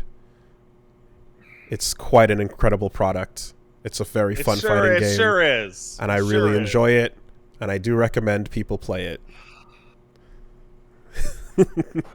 His Melty Blood. Anyway, Combo Babies has some lessons we should learn from, and there's a larger video game genre discussion that we can have about learning lessons, as we just did. Beyond that, you know, not much. 98 Ultimate Match is out. It's got rollback. It works. It's good. That's a good goddamn King of Fighters game. It is very good. And for a while there was some issues where apparently doing command grabs would crash the game. Fuck you, Clark players. Eat shit. That's a real ass issue. But I didn't run into it, and apparently it might be okay now. Yeah. So it's fine. Okay. Anyway, I mean, that was it was weeks, but it really got into just podcast discussion. But anyway, since we're bookmarking it, here, check out the Wooly Versus channel if you'd like to see Dokapon Kingdom, Dark Souls, Gone in 60 Seconds, and other fun ideas coming up down the pipeline, as well as get into fighting games every Saturday. Come hang out. We got some fun stuff. When's Get Out of fighting games? Every single day. except for Saturday. Even then, right before and immediately after. All right, so let's see. I'm Pat. What did Pat do with this week? I had to look at my schedule. I had to look at my VODs to tell you what I did this week. Okay, number one. Shut up, phone. It just thought I was asking to set an alarm or something. Number one, me, Paige, and Eli, that'd be Plague of Gripes, took a look at the old Stargate movie because we've gotten into the situation where we've been watching a shit ton of Star Trek together, but it's the context that people want to watch Star Trek, so Eli does like a drawing stream, but sometimes he doesn't want to do a drawing stream, so then we don't watch Star Trek. So I'm like, oh, why don't we watch SG-1, which is of a similar feel and genre. But to do that, you got to watch the old aughts or 90s Star Trek Stargate movie, which is fucking weird. It's so bizarre. I remember thinking the Anubis were super cool and scary. They super are. You're completely right. That's what I remember. Kurt Russell's in it, and I don't know how it was marketed, but because Kurt Russell is there, I assume it was marketed as like a Egyptian alien action, adventure thing. Military rolls in on the Egyptian gods. And it's not. Like, there is little to no action in that film. Like, the massive ending set piece is a fist fight between Kurt Russell and some guy. That's it. The vast majority of the movie is a much more interesting, how does this thing work? How does this space travel thing work? We went to a weird desert planet. What's up with these people? It's weird here. Are there aliens? Huh. Like, that's maybe 70-80% of the movie's runtime. Before, like, a conflict occurs. So then it wasn't too much of a stretch when they had to, like, bullshit it into a TV series? Them bullshitting it into a TV series was not that much of a stretch. It's really weird because I watch these types of shows all the time. It's like explicitly, what if we use the Stargate license to make our own Next Generation? Mm-hmm. Like, that's what it is. Mm-hmm. Mm-hmm. And like, they're not gonna, like, they got a very similar guy to the guy who played Daniel in the movie, but who was a TV actor and wasn't gonna cost them a shit-zillion dollars. Of course. Right? But they're not getting Kurt Russell for a 10-season, like, sci-fi original fucking TV show. Well, now you could if it was Netflix, but not in maybe. 1990 fucking 4. So they go and get Richard Dean Anderson, who is MacGyver. Yeah. And the most interesting thing is that in the pilot, they have the unenviable task of turning Kurt Russell's character from the movie into a completely different character that has the same name who happens to be played by a different actor in the course of the 90-minute pilot. Wait, they don't treat it like a recast? They treat it like a recast, but Richard Dean Anderson is not Kurt Russell and is not good at acting like Kurt Russell. Richard Dean Anderson is good at acting like a smarmy shithead Richard Dean Anderson. Okay. So over the course of the pilot, they go from the brooding, miserable, quiet, stoic Kurt Russell, and they have to just drag that character over to smarmy, smart aleck, like Captain Man, who cracks a joke and no one takes him serious. Like, it's such a fucking weird process. Okay. It's pretty impressive. And also, Kratos is a character on that TV show, not the movie. The voice actor? Yeah, Chris Judge plays Teal'c, who's the muscle of the gang. Well, and is basically Kratos. I mean, look, Terrence Howard is not Don Cheadle. Right. They have different energy, Yeah. So, it was fine. But yeah, like, Stargate the movie is actually really good. It's a lot better than you would. oh yeah, okay, it holds up. It's fun. It's a fun adventure. It's more adventure than action, I would say. Because it was definitely, you know what's weird? I got a free poster for that when I was a kid, and I'd never watched it. And I had the poster on my wall because it was just a free poster, and I was like, oh, whatever. So I had this giant Stargate poster, like huge sized, that would just sit there, and like it moved with me from apartment to apartment, and it was ripped and destroyed. But the whole time, you're totally right. It was billed as the military. It was billed as what Monster Hunter is right now as a movie. Yeah. That's what it was built. That's how it was advertised. They send the military goons through, but like there's literally a half hour in the middle of the movie, which is like them hanging out with a bunch of people who don't speak a language they understand and doing that culture shit in movies where they're like, oh, well, oh, you took my hat. Oh, ha, right? That shit. I have a lot of memories of like sexy brown people with mascara. Yeah, that's accurate. Lots of sexy brown people with mascara. That's also what I'm thinking when I think of Stargate movie. You're right. That's also the show. A lot of that. One of the funnier things that I can think of, very few things this would actually apply to. I always thought that Stargate SG-1 was punching above its weight because it was clearly a very cheaply made show, but whoever was running it on production did a great job hiding that. Right? Yes, like TV shows tend to. Yes, 95% of planets they landed on happened to look like that forest a half-hour drive from Vancouver. Right? Where they shot Mortal Kombat Conquest. Yeah. Yeah. Like, yes, that was the case, but they did a pretty good job of not making it look cheap.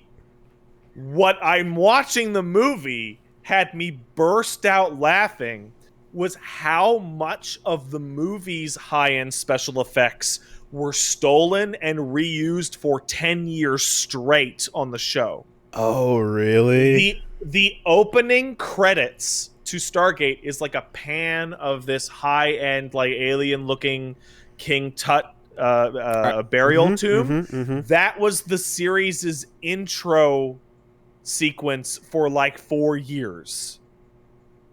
And the animation of the Stargate turning on and spinning around and doing that is the same down to the part when they lock the chevron in the bottom right corner. You can see the paper, like the cardboard it's made out of, wiggle when it locks because they pushed it too hard. And it's the same in every shot of the show ever.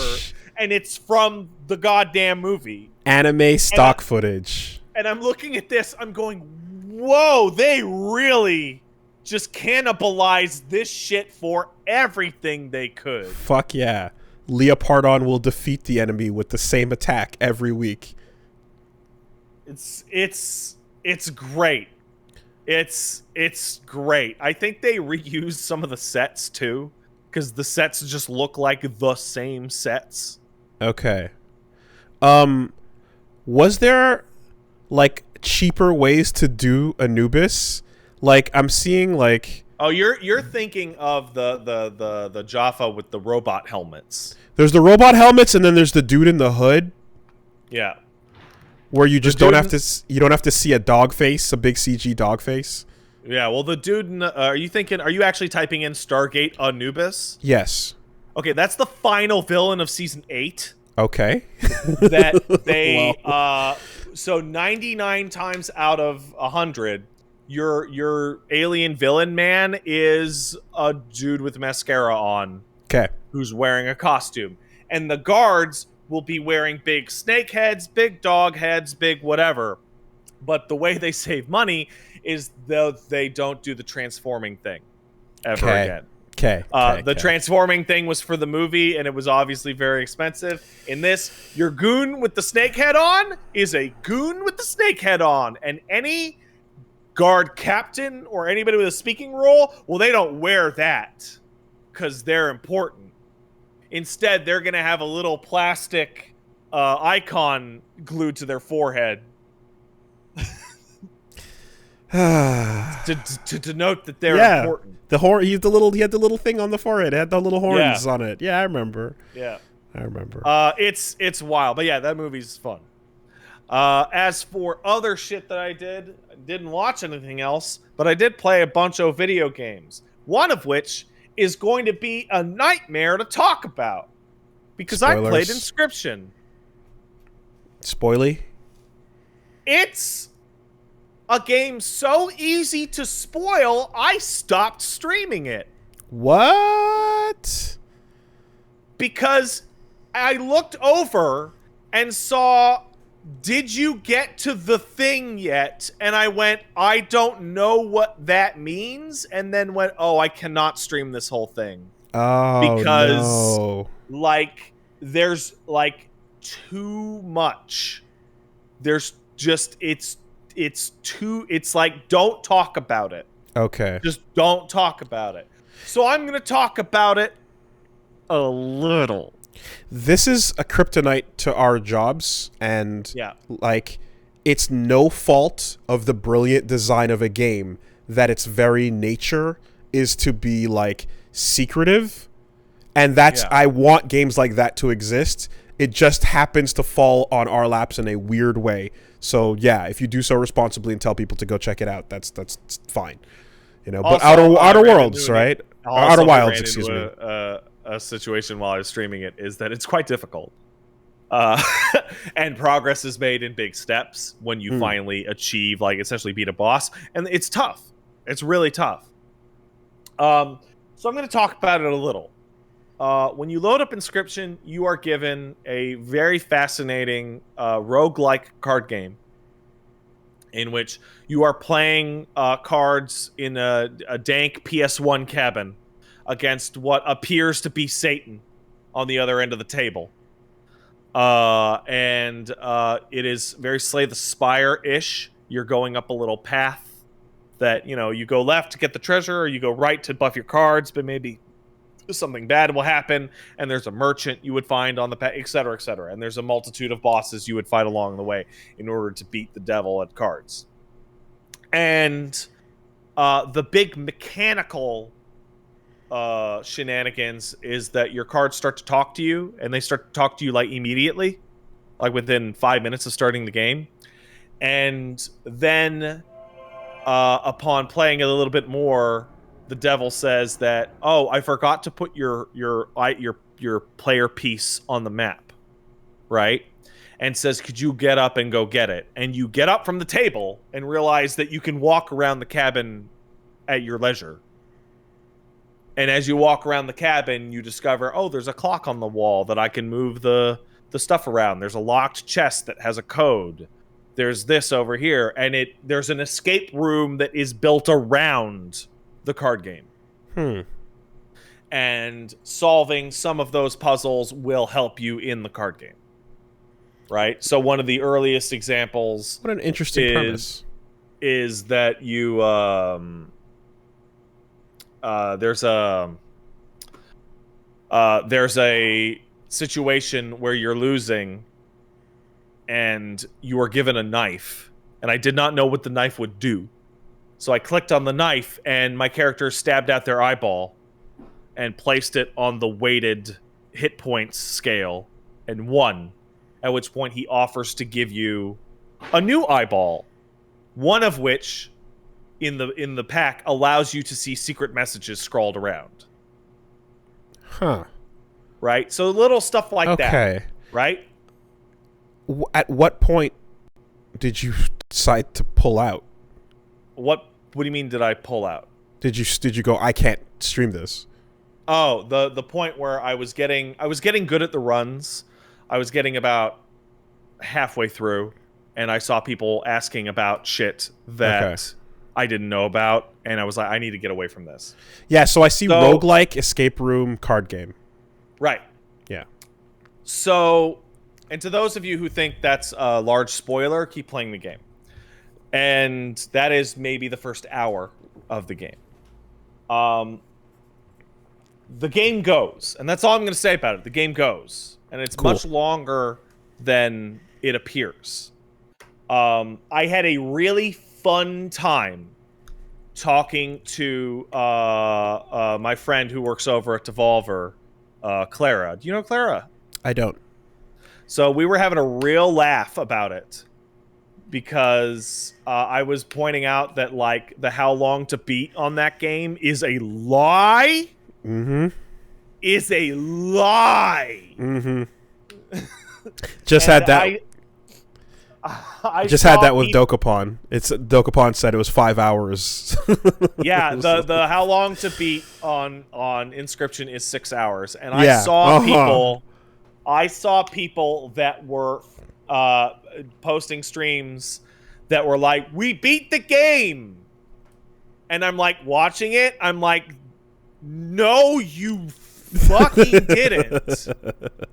That's like, good. no, you didn't. That's good. That's good. And the more I play it, the more I want to talk to somebody about it, and the less that I can. Mm-hmm. Mm-hmm. 999 ending A. Something like that. Yeah. It's fascinating, and it's really, really fantastic. And I have one problem with it, is that it's something that I run into a lot with these games that are very spoilery, that are very interesting, that are very unlike what you would have expected, is that when you get really, really, really deep, sometimes the game will change a little bit, or they'll throw a twist in there that changes the way the game works, right? And you end up, I kind of liked playing it more at the beginning. Okay. When it was simpler. Okay. Like, I can understand, like, this is a fun twist on the formula, right? Or I get a new type of card that varies things up. I actually liked the pure experience at the beginning better. So I think... And that's kind of where I'm at. Well, remember how we were talking about Returnal and how roguelikes tend to, like... you hit a point where... you can just almost guarantee you're going to have an amazing run by, like, the more you unlock, the more incredible things you progress. There's going to be a point in every, like, all at least the decent roguelikes where, like, you do get such strong shit that you're starting out really OP in many cases, and that's how you get your good runs towards the end of the game. I think it's almost like a necessity of the genre, you know, to have that sense of progress. Absolutely, but at the same time, it's just like I can't think of what I could compare it to. But it's as if how do I put this? Okay, imagine you were playing Metroid Dread, right? And you really didn't like the control feeling of the way the storm missiles worked. Right? I personally love it and think it's great. But let's say you preferred the classic missile gameplay or the classic charge your shot gameplay, but then the storm missiles come along and that's just 1,000,000 times more effective than everything else, right? But it replaces what you had? Yeah. Okay. Something like that. And you're like, oh, I kind of like the way this game felt before. I see. That's my only knock against it. It's a fantastic game. It is a fascinating game. Its art is incredible. I don't know if you've seen what it looks like. I did. But it's one of the most distinctive, interesting looking games I've ever played.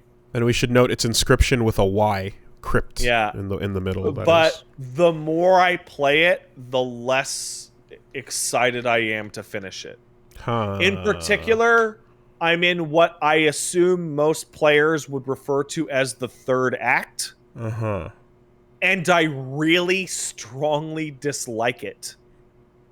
Ooh. Twist. I really, really dislike where the it gameplay twist went in the third act. Okay. So it morphs into something, and you're not as much a fan of that as you were how it started. Yeah. Are you going to finish it? Probably. Okay.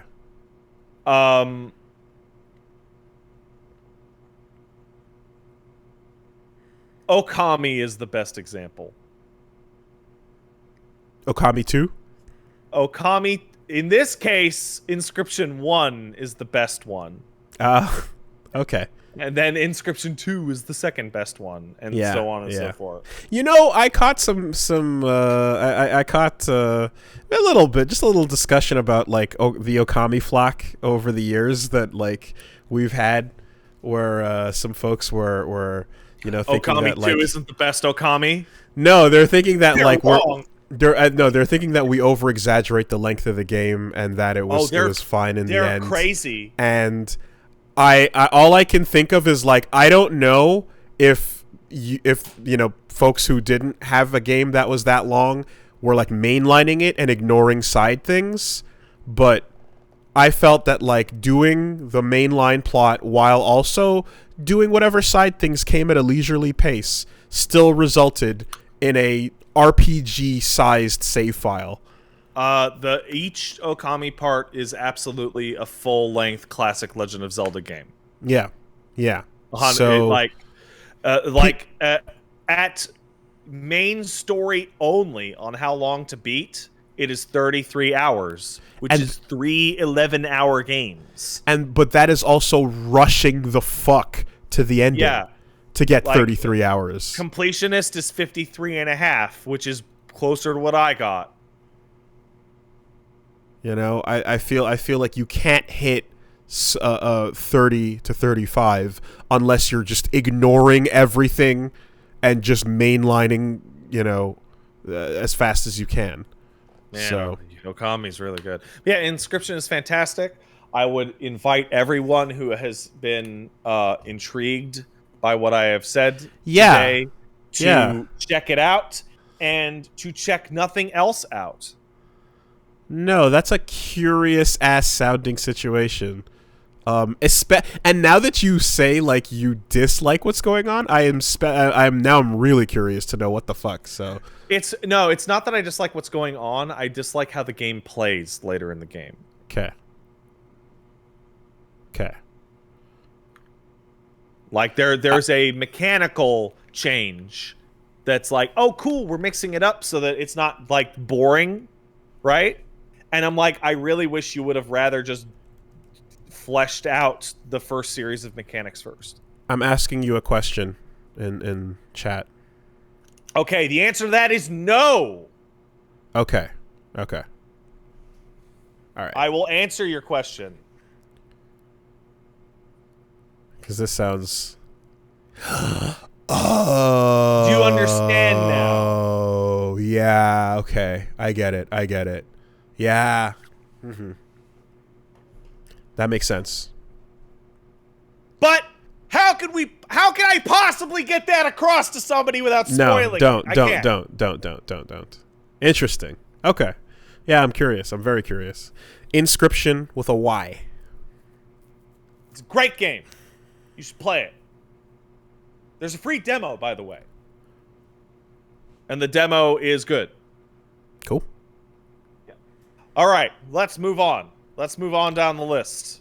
I played Sands of Aura. That was a very sponsored stream. It was the first sponsored stream I've ever done where they asked me to stream for 4 hours. And I did it, because that game's actually pretty cool. It is top-down Dark Souls clone. Like Diablo perspective. Okay. And aside from that mechanical twist, it has Wind Waker sailing on a sea of sand. And instead of like just naturally going along like a Dark Souls integrated world, it is a big goddamn sand ocean that you're boating around to different islands. It's an early access, and part of that early access is rough.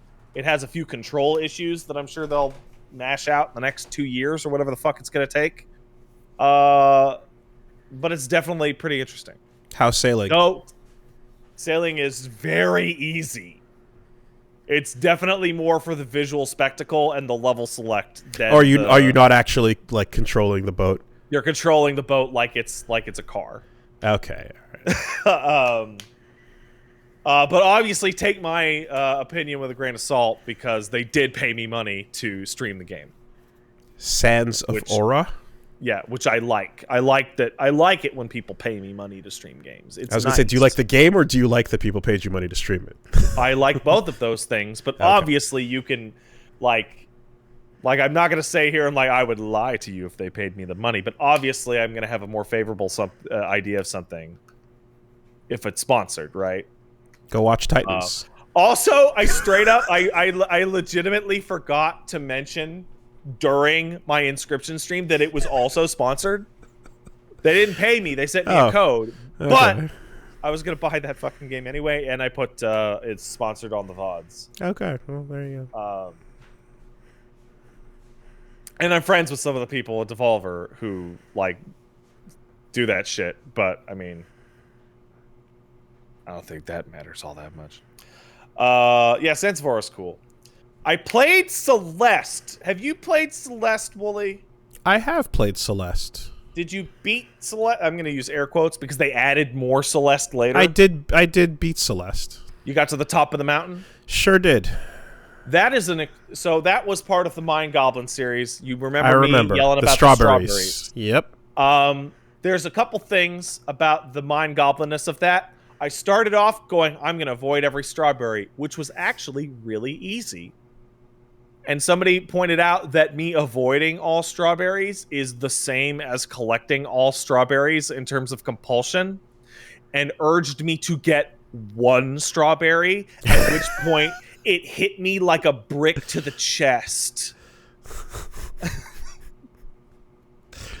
If you avoid all strawberries, it's the same. It's nice, clean 0. It's the same as collecting all strawberries. Because it's perfect. So I got one, and as soon as I got one, it was legitimately like a brick to the chest. I couldn't believe it. And then I was busting through hidden walls and accidentally touching strawberries. Nice. So I wasn't even getting them on purpose. And then I hit 5, and I had to push myself off of 5 because I'm comfortable with the number 5. Mm-hmm. 5's a happy number. And no quitting out or restarting. Right. Right. So I around the 5th level, I broke myself of this thing and started to play it goblin free. Beat it. That game's great. It is an excellent platformer. Mm-hmm. The platforming in particular is excellent. Mm-hmm. The art is great. I love the way everything looks. Mm-hmm. And man, oh man, I don't like the story. Okay. I aggressively dislike the story. Huh. Interesting. And during the ending, I was like mashing through their dialogue because I'm like, I am done with you people. I don't care. And was it a little too art school confidential? No, that's not my issue. And my issue is going to be relatively specific. And it's a broader topic. Okay. Which I'm glad that the game gives me an excuse to talk about. So, oftentimes you will see games that have a theme about it. And that theme will be some form of personal struggle. Mm-hmm. They will be, in the case of Celeste, about anxiety. Mm-hmm. Or they can be about dealing with persecution. Be it racial, sexual, identity-based, regional, cultural, etc., right? Mm-hmm. And these have value, obviously. But when you get to a story and all it has to say is, this is a thing that exists, and then adds nothing else to the conversation or theme, it is like the dullest thing in the world. And in this particular case, Celeste is about overcoming anxiety, right? I am someone who has spent my entire life in an ongoing battle to overcome anxiety. And so when the characters are discussing panic attacks and then the feather thing, and then the alternate self, which is negative self-talk, it's the most basic bitch exploration of these themes possible. Mm-hmm. And it's like, this is something I would have thought was in depth 20 years ago, maybe. Okay. And I would have been like, I'm glad to see a game deal with these issues. But it doesn't actually say anything. Okay. And it just feels weak and patronizing. So I think that's fair.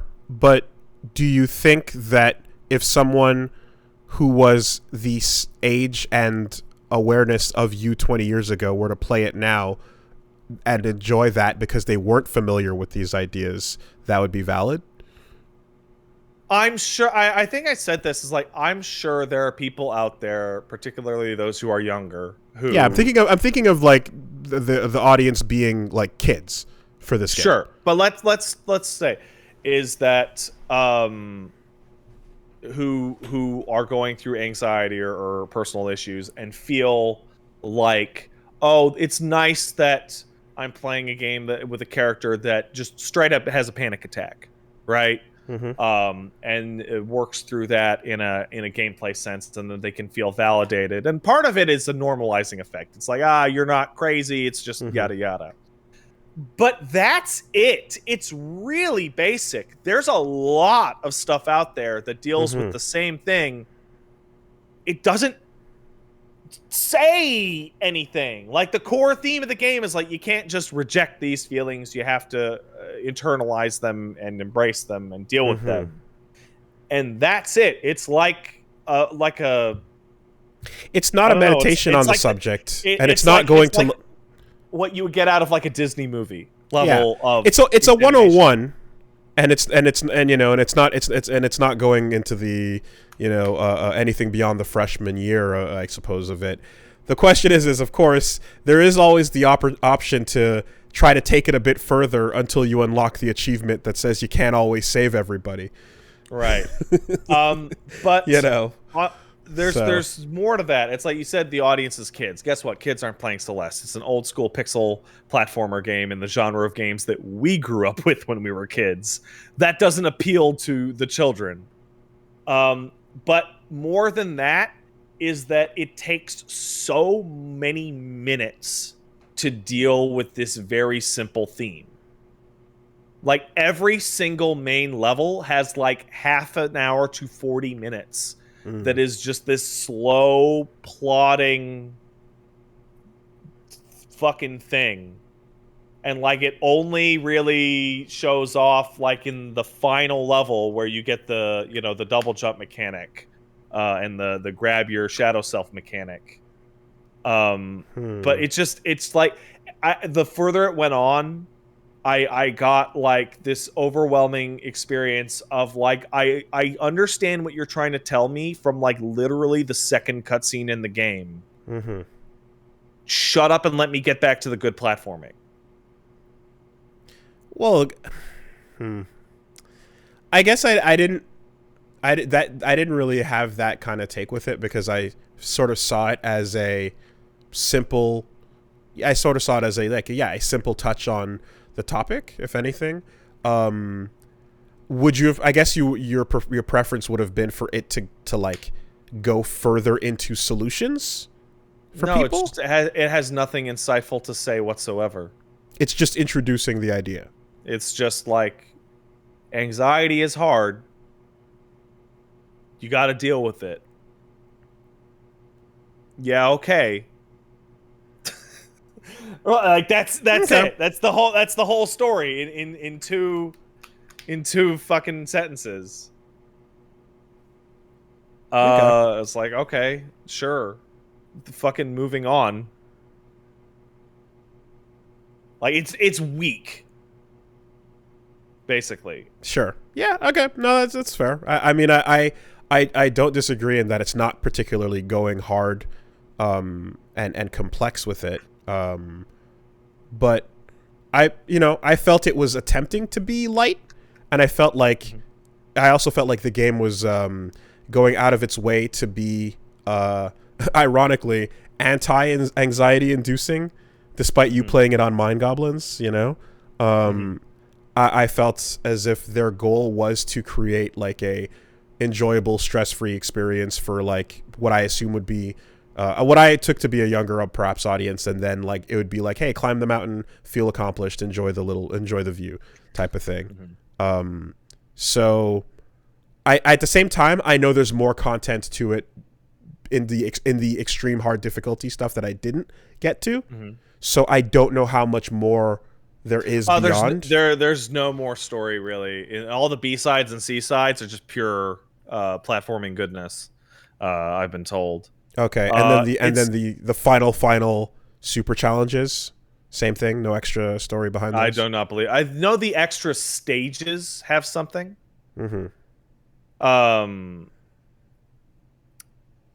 But and I want to make something really clear. I'm not saying Celeste is a bad game, or even that its story is particularly bad.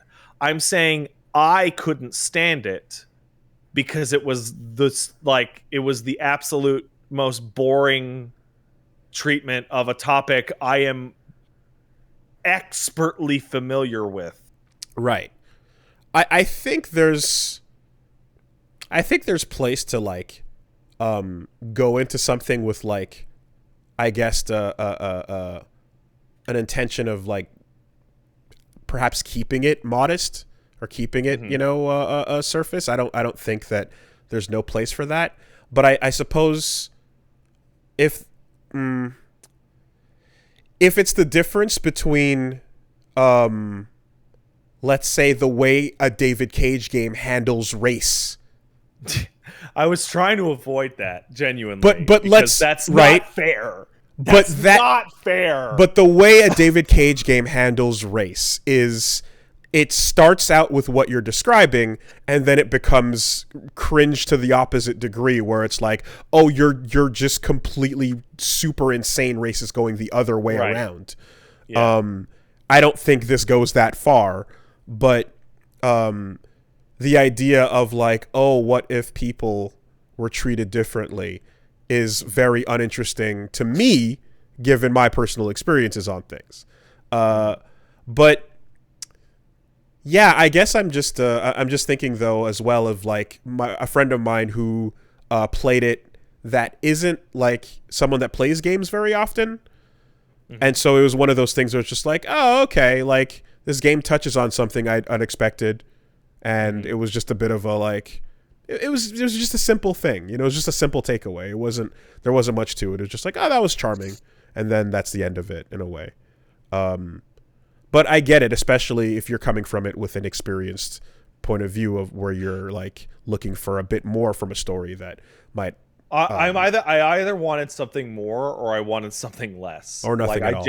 I genuinely think that my other issue with the dialogue is that it's pacing annihilating, particularly in the hotel. Like you'll do like 10-15 minutes of like cool ass platforming, and then you'll run into the ghost of the hotel guy, and he's like, the hotel, don't you want to? And it's like, oh, we're talking, it's about confronting people, and it's like, no, just god damn it, stop stopping me from having platforming flow.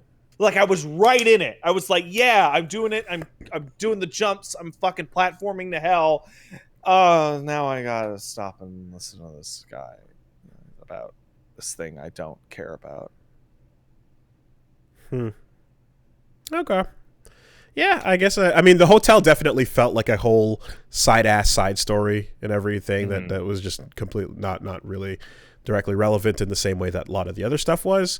But I otherwise didn't really have that experience. I thought it works together really well, and I liked the quote unquote boss fight into power up sequence. The boss fight was really long. Like, it was like I flew through it pretty quickly, but I was shocked that it made up like half of its own level. Yeah, I'm trying to remember because it's been a while, but I would say the final boss of that game is the mountain.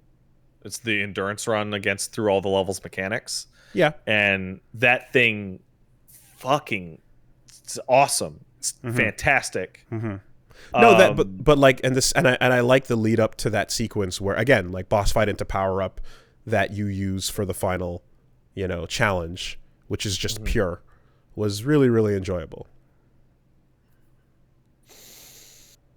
I don't know. I just like also like this is really weird. I really like the pixel art of the game. I hate all the other art in the game.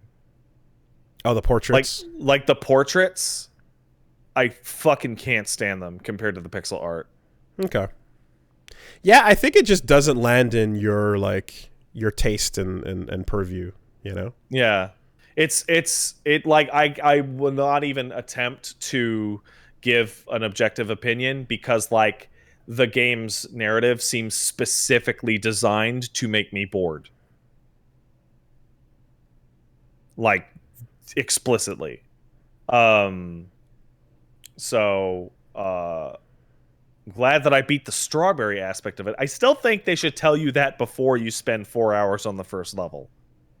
I think that should be one of the first loading screen tips you get instead of the second one. 4 hours on the first level? Yeah, and then my clear time for the actual game was 4 hours. So once the strawberries were defeated, just flew right through it. I remember getting that message about the strawberries very quickly, so I don't. On the second level loading screen. But if you never go to the second level because you're scraping the first one for all the collectibles, you will not get it until you go to the second level. And also, I don't know what to say. You know what? I'm going to roll... No, hold on. I'm going to roll back because the game's about anxiety. Mm-hmm. It actually deserves more ire for this specific decision if the game is literally about anxiety.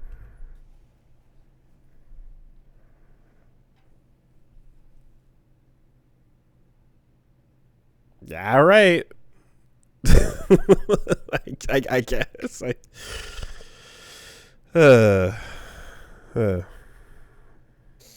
Anywho, moving on. Last but not least, didn't stream this, but I started playing it yesterday, the day before, is something that I would not usually look at because from an art/presentation perspective, it looks like indie trash. It looks like asset flip garbage. I'm gonna go and grab the fucking art for this game for you, Wolves. Because it sucks. Okay. I played a game on Steam called The Rift Breaker, which you can see the art of on your Discord. Yeah. Okay. Which looks like generic trash. There's a lady and a robot and yeah, it's photoshopping. It's one of the best games I've played all year. Okay. So Rift Breaker is one of them gumbo games that takes 3 or 4 genres and just mashes them into a stew. It is a top-down dual analog shooter action game where the robot can shoot guns and such, that has an exploration, upgrade, etc. mechanic similar to a Diablo. But the number one thing is that you are actually building a base to defend yourself against a hostile alien populace similar to something like Factorio or a StarCraft defense map. Okay. And it is like perfectly balancing all of its different genres. You are building up a little RTS base, and then you are stacking it with defenses so that a giant horde of enemies can run into your walls like you would see on one of those mobile game ads where the defenses just shreds the fuck out of them. Right, and some sniper with a huge ass is cheering. Yeah, but maybe there's too many, so you go out and you fight your ass off in a Diablo / twin stick shooter action game that actually feels really good. And once you have successfully set up your base for proper defense, you go out to take out nests or find hidden items or get rare materials so that you can go back to your base and build it up to the next layer of development, which will cause a more aggressive alien response. And then you start hopping between different biomes that have different mechanics, like that a is a Gumbo StarCraft game. defense map. That is Gumbo. Now, is this fun or addictive? It is a blast. It is a ton of fun. Okay. Because that's an important distinction. It is an absolute blast to build up a base and see a bunch of Zerg. It's not Zerg, it's fucking Zerg. Smash themselves on your walls just like it used to be when you would do those goddamn 8v computer matches in StarCraft multiplayer and everyone would just build a shit zillion bunkers and photon cannons. Right? And just see this massive horde just get cut to goddamn bits. You didn't specify that this is the Rift Breaker. Yes, I did. It says the Rift Breaker. It's the Rift Breaker. It's not just Rift Breaker. The game, it has a real... It's so goddamn weird. So the art and voice acting is bad. It's just bad. And specifically, it's just on the south side of bad. So it is a voice actor and they are voice acting and it's not terrible, which would be fun. It's just kind of bad. So it's just every time they talk, you're shut the fuck up. Dude, this and the game art is as looks generic as it gets. This game looks like 2007. It looks like the year 2007 crushed up and snorted. It looks like a fake video game. It looks like a fake ass video game that people play on in movies, or that's in a mobile ad, and you're like, yeah, the video game doesn't look at all like that, does it? All these big old environments with the dramatic lighting and sparks everywhere, and just huge map grids. This. So big 2007 in vibe. The monsters and the robots and your base, the art on them is totally generic. But the effects and the hit sparks and the explosions are immaculate. So it's this weird trade-off where you're when you're just looking at it, it performs well and it looks fine. But when you're fighting literally 2,000-3,000 Zerg, and there's a million turrets going off and lasers and your own machine gun, it looks sick because it's the feeling very few games get of when you use a minigun to tear through a bunch of grunts and they fucking fly to pieces. It looks awesome. So if only mobile games didn't lie about what they were and actually delivered the quality that they show in those big ass sniper trailers. Yeah. We'd be happy. It has a few issues with some annoying build stuff, but it just came out. It's got one of those devs that constantly patches it and updates it. Cool. It's fantastic. I had tons of fun with it. It's really good, and it's also pretty cheap. I think it's $20. That's the Rift Breaker. When I looked at it, I thought oh, maybe this would be a good Goblin stream. Nah, man. Because you don't have to worry too much about your base when you have a big robot and you just go out and be essentially a super strong hero unit and solve that problem yourself. Are you already seeking out new goblins? Because I thought you would have had an extensive I have a backlist. huge list of goblins, but there's always the search for more. Okay. And you know what? I forgot because this was on Page's stream. But last but not least, I played Little Hope. the second game in the Dark Pictures anthology, following up Man of Medan. Oh, yeah. And Until Dawn. Mm-hmm. Now, I like Man of Medan was definitely not perfect. It had some issues, but I really liked it, and so did Paige. I'll give you the short review and then a slightly longer review for Little Hope. Yo, that game fucking sucks. Oh no, Supermassive. Here's the slightly longer review, and I'm going to spoil the entirety of Little Hope right now. Really? It was all a dream. And let me tell you, Wooly, the reason why I felt very confident in that... I know, just... No, stop.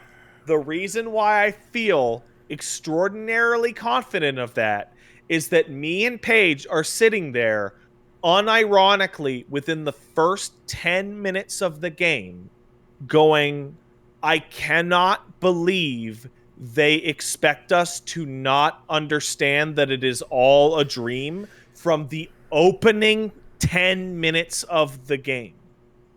It is the most obvious and poorly telegraphed twist I have ever seen in a piece of media, bar none. I am not joking. Okay. Let me explain to you. So first of all, it's a game like get everybody there to the end alive. Anyway, as long as folks have a chance to rip headphones off in time, I don't care. But like, no, I am saving you. I am saving you. You don't get to decide. I do get to decide. Oh, now let fucking, me. No, look for real. I'm done. That's I'm done. You will listen. Because look at the chat. Everyone's telling me how I'm correct. Fine. No, I'm done. I'm done. I'm not. I have nothing else on it. That's fine. Here's how it works. The beginning of the game is a 1970s flashback of a family dying horribly in a house fire. Right? You skip forward to modern day, where it is a bus driver who crashes his car because he saw an evil little girl in front of his bus. Right? Pretty typical Silent Hill. Yeah. We now load up, and our 5 playable characters are bafflingly the same actors that were just in that 1970s house fire that all died. Okay. And the bus driver in his 40s is suddenly disappeared, and we can't find him. Where could he have gone? And then the very first character you talk to within 10 minutes refuses to speak to anyone but the character with the visible head injury. Okay.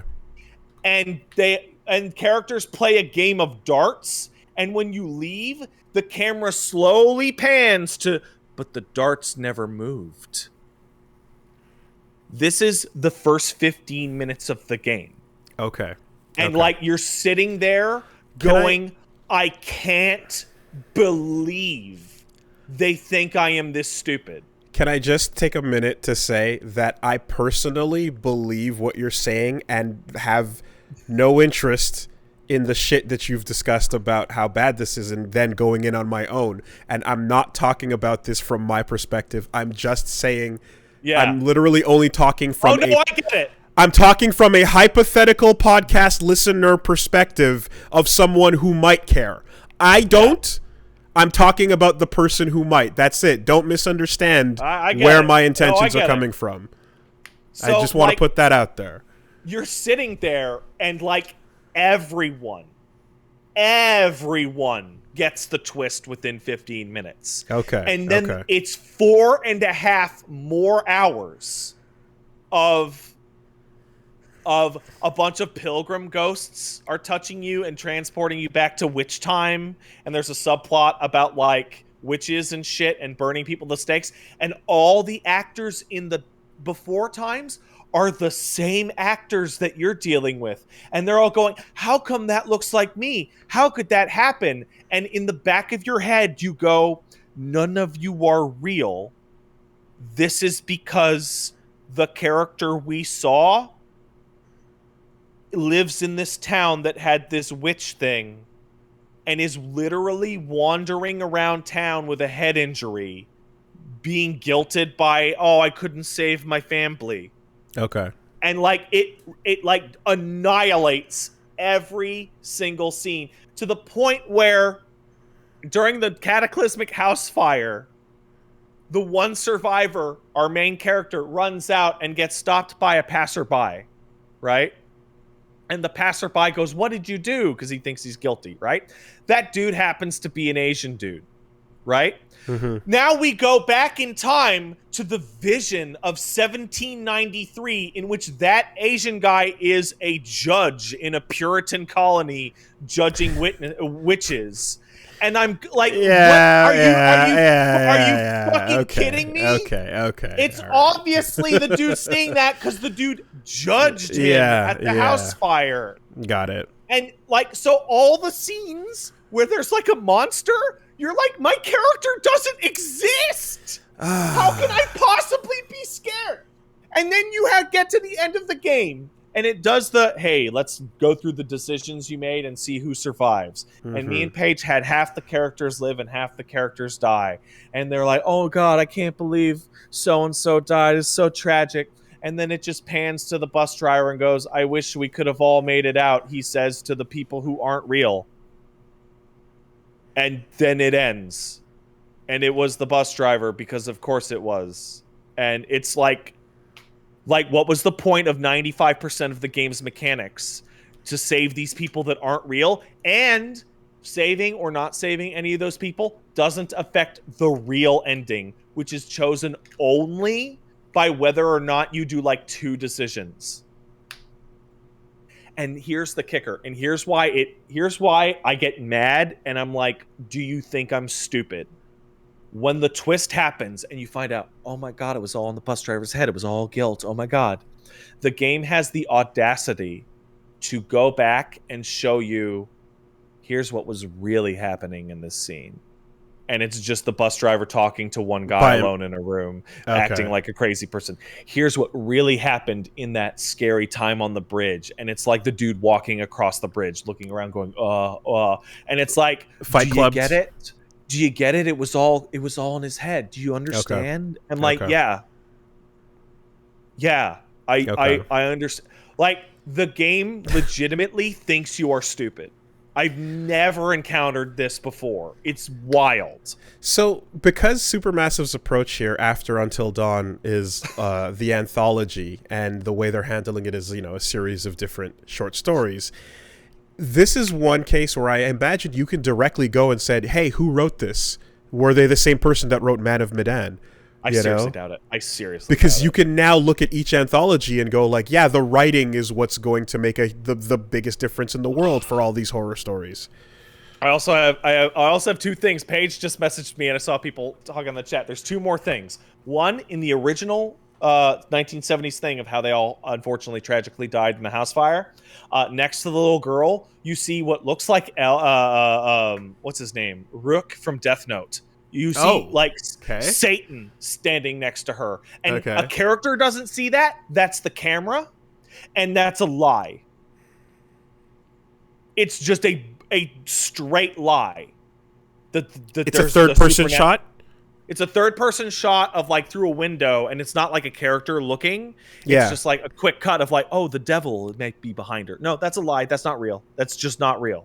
That's not true. No, the main character who does survive doesn't see that character. It's literally the camera just puts a devil there to lie to you. Okay. But the kicker, and I don't know what happened with the writing of this game. When you're talking to the pilgrims in the time periods or whatever, they're speaking with Irish accents because they're Puritans in 17 whatever the fuck, right? The first time the character... Sorry for bumping my mic, guys. The first time the characters encounter these old-timey pilgrims, they'll be like, oh, I can't believe there's a fucking ghost, or whatever the fuck it is, right? And then they come out of the vision and they look at each other and they go, oh my God, what was that? What were they speaking? Was it even English? I couldn't understand it at all. Like, what was that language? I don't understand. And it's like they're talking like it was like Brogue or like Celtic or some shit, but it's literally the same actors doing kind of okay Irish accents. I laughed What? so hard. Is it like unsubtitled and like meant to be? It is unsubtitled, but it's literally no, they don't say English. They go, was that even American? I couldn't understand them at all. And it's literally the same actors going, oh, hello there. Oh, it seems you have a witch problem. And like, I was laughing hysterically. Okay. Like, what the fuck is going on? Like, so, I mean, not to bring him up for the third time today, but this is sounding Cagean. yeah, it's wild. Okay. It's absolutely wild. Okay. It's one of the shittiest games in this genre I have ever played. Man. Damn. It's a total failure on every level. Bonus! Some of the accessibility options don't work.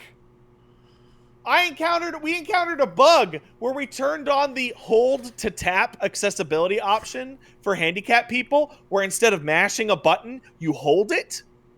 We failed multiple QTEs because it doesn't do anything.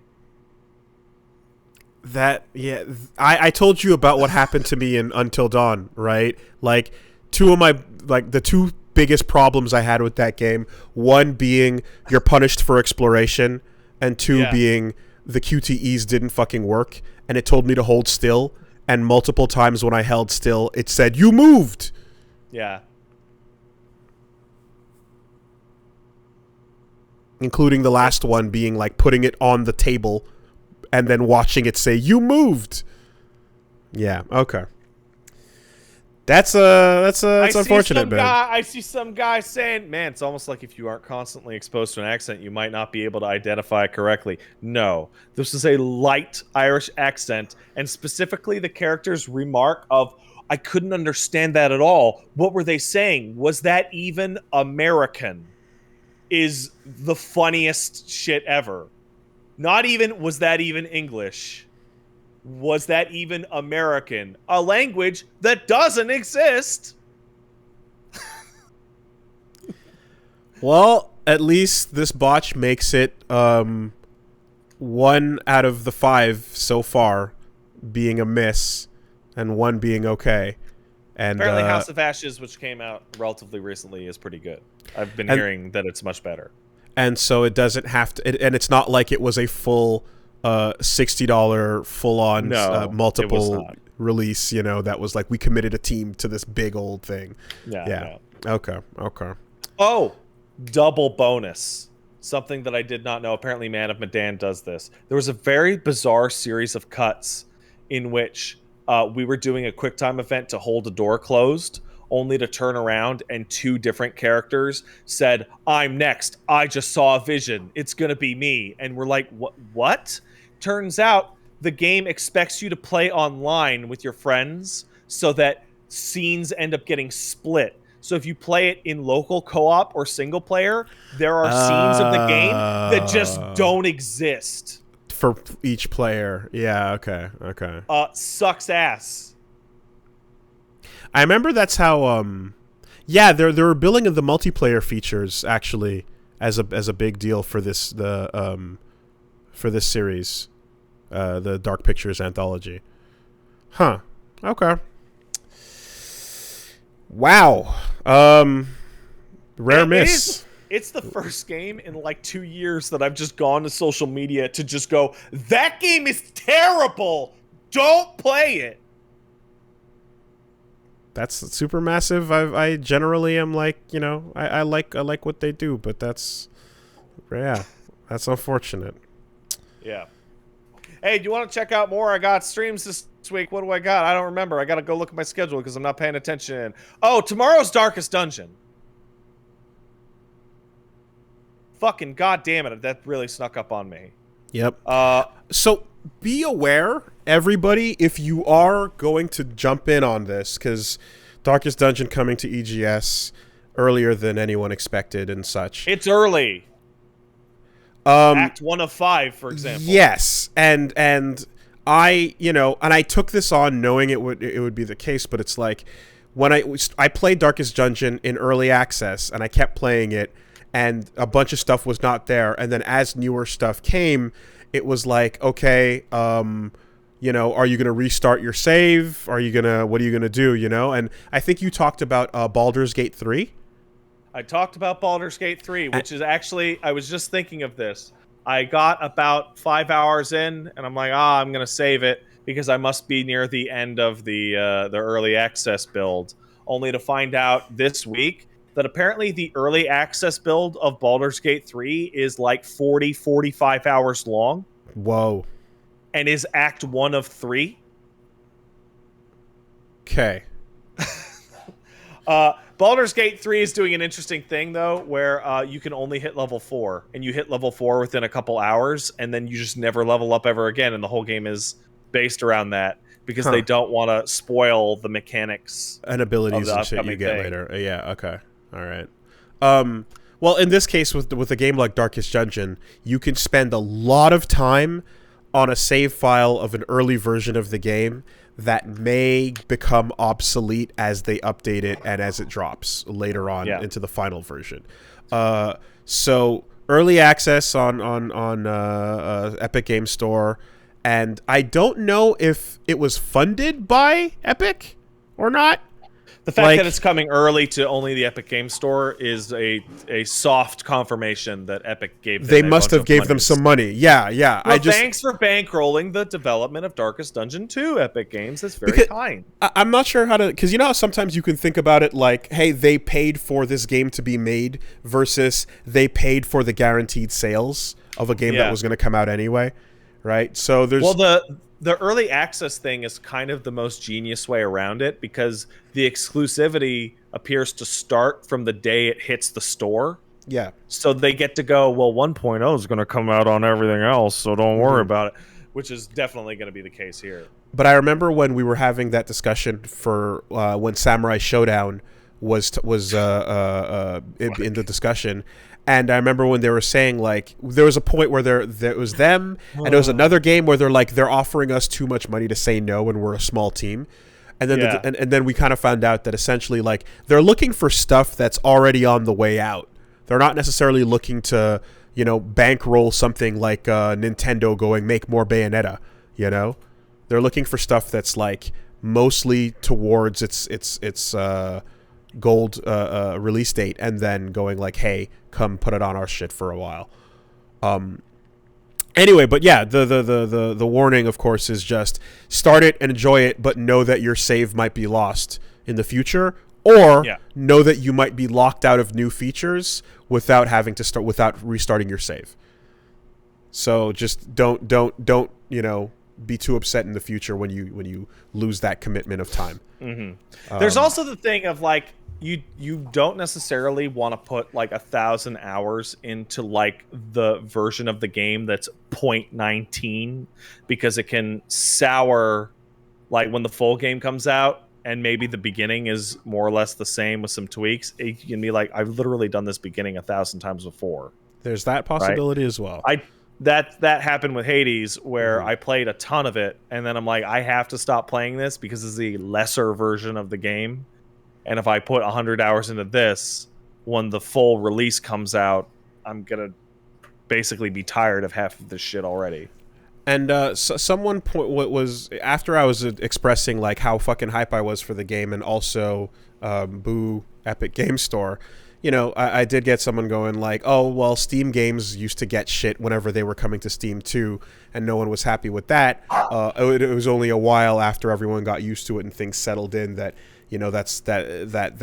that became the status quo. So this is just the same shit now with EGS, like being like, don't be a baby about it. And it was just like, well, EGS is still actively miserable to use. I never had a situation, even back years ago when I booted up Steam, where it opened up and I literally could not use or see anything on it.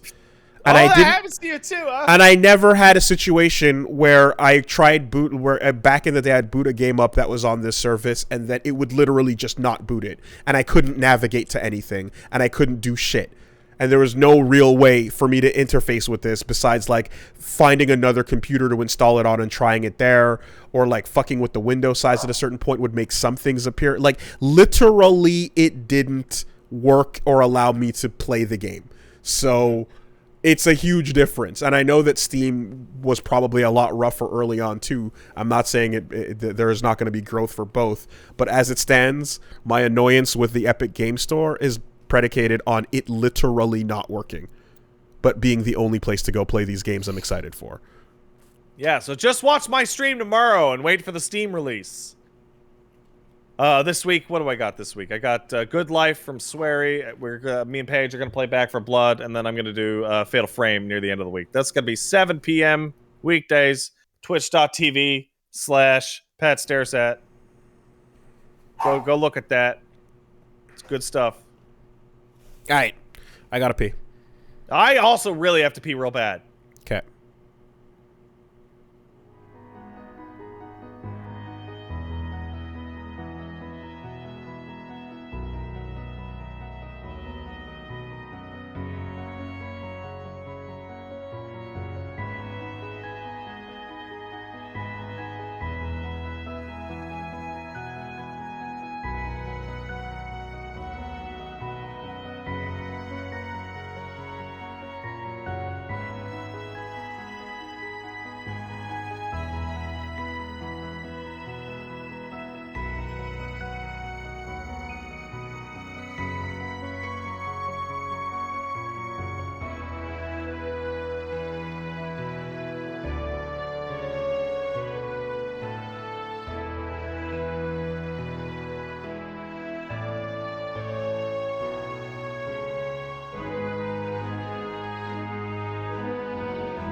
All right, we are back. And with that, let's take a quick word from our sponsors. Oh man, I love our sponsors, especially this first one.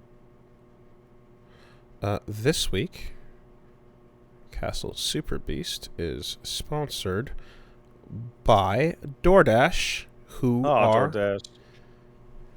in the business of bringing you food when you are either unable or unwilling to get it yourself.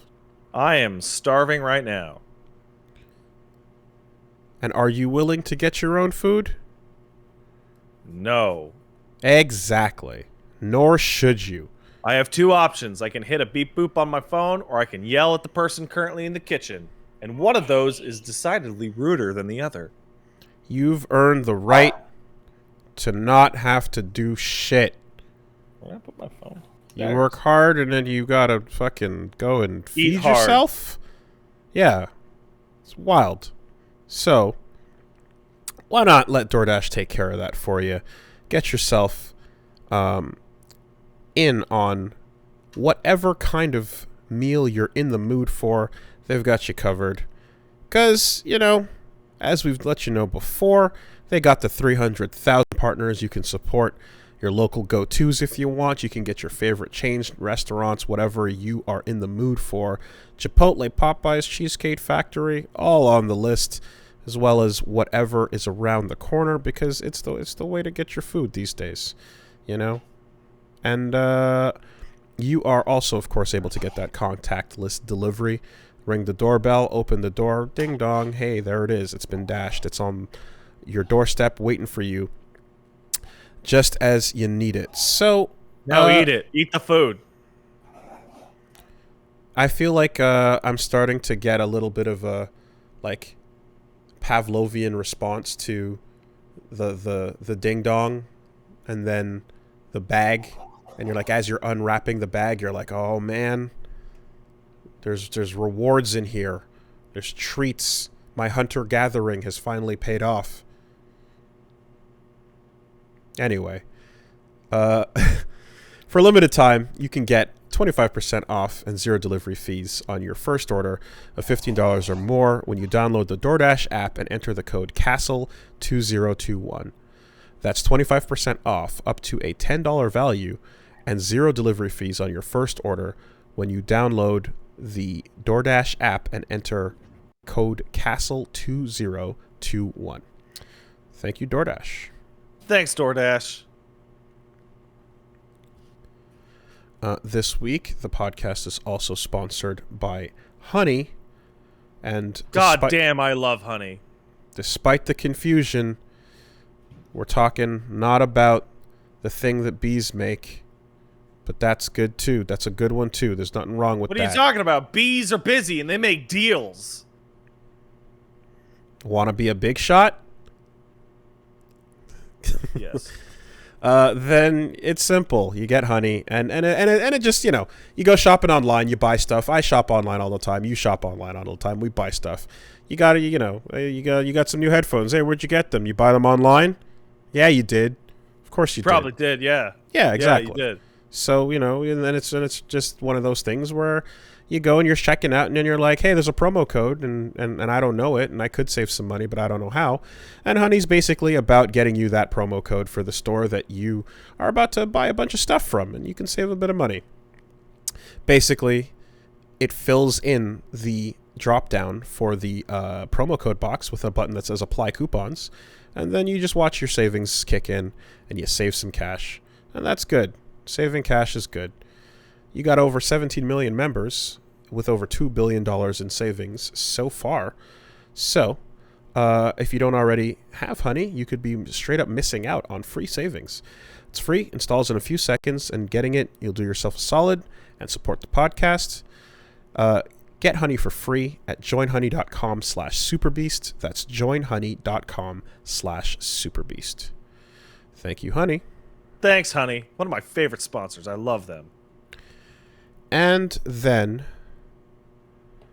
lastly, we've got the sponsorship this week from Bespoke Post, who, as I've discussed in the past, have the Box of Awesome, and they would like me to let you know about the Box of Awesome, which is a seasonal lineup of basically small businesses getting together, putting some unique goods together, and shipping them to you with a collection of fun things that are based on your tastes, whatever kind of things you like as an everyday part of life. If you want some cozy threads, if you want some autumn craft beers, if you want some camping gear essentials, I want all those things.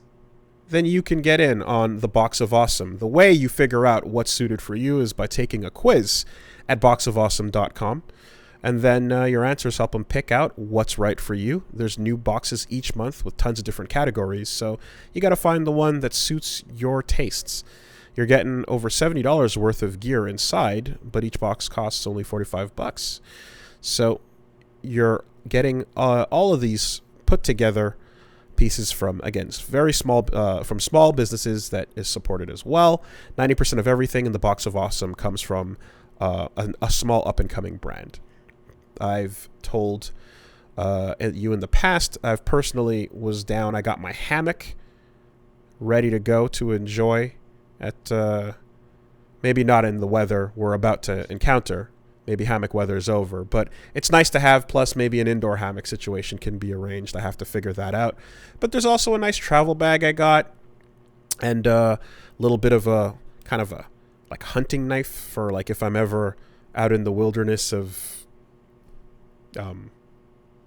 Oka Park, and I gotta do some survival. I got a little survival knife there as well in one of the boxes. So there's some good stuff. Go to boxofawesome.com, enter code SUPERBEAST to check out, and you'll get 20% off your first monthly box. Once again, that's get 20% off your first monthly box when you sign up at boxofawesome.com and enter code SUPERBEAST at checkout. That's boxofawesome.com, code SUPERBEAST for 20% off your first box. Thank you, Bespoke Post. Thanks, Bespoke Post. One of my favorite sponsors. I love you guys. All right, so there's a couple stories we got this week, and let's try to get through them in a reasonable manner or fashion, time, because, that was a very fruitful discussion about our weeks. It's a good week for media. Yeah, I don't mind talking about the Ever Brown. Except for Little Hope, because that shit sucks ass! So, just want to make sure everybody knew.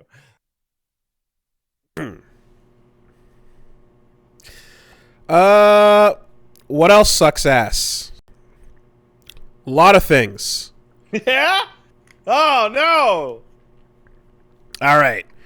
You want to tell us about why it sucks ass to sell raid boosts in WoW? Oh, no! I'm so happy! I sent this to you as soon as it happened. It's the only thing I want to talk about this week on the podcast. So, the president of Blizzard, Mike Ybarra, put out a series of tweets describing that he was going to hop on stream and start broadcasting him selling raid boosts in WoW. Now, to describe what that means, every MMO is going to call it something different. In FF14, you would call it selling a run. And what this is you take a player who perhaps is not very good, maybe doesn't have the best gear, or what have you, and you either take their character either by taking their account, or if the encounter is clearable with one person less than maximum, and you get paid in-game or out-of-game funds, and you drag their fucking ass through a high-level, difficult encounter. Now, this is bizarre. I play a game in which selling runs of extremely high-end content is common. It usually includes account transfers because you need to have a good player play on all 8 roles.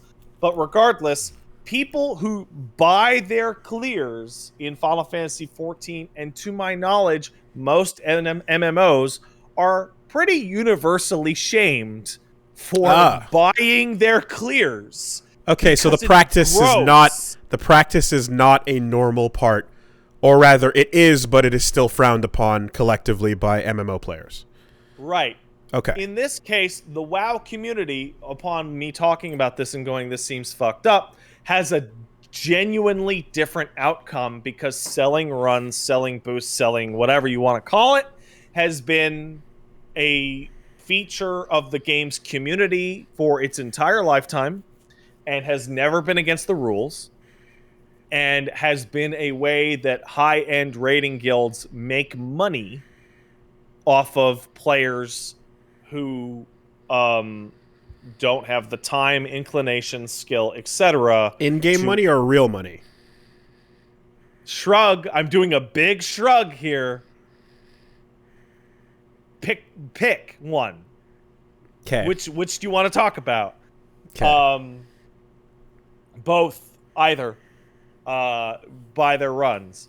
And this has been viewed, when I talked about how fucked up this was, I was responded to by a lot of people that this has been the case for WoW for a long time, and that raiding resource-wise in WoW is so expensive that this is a real need by people who raid all the time to subsidize their gameplay.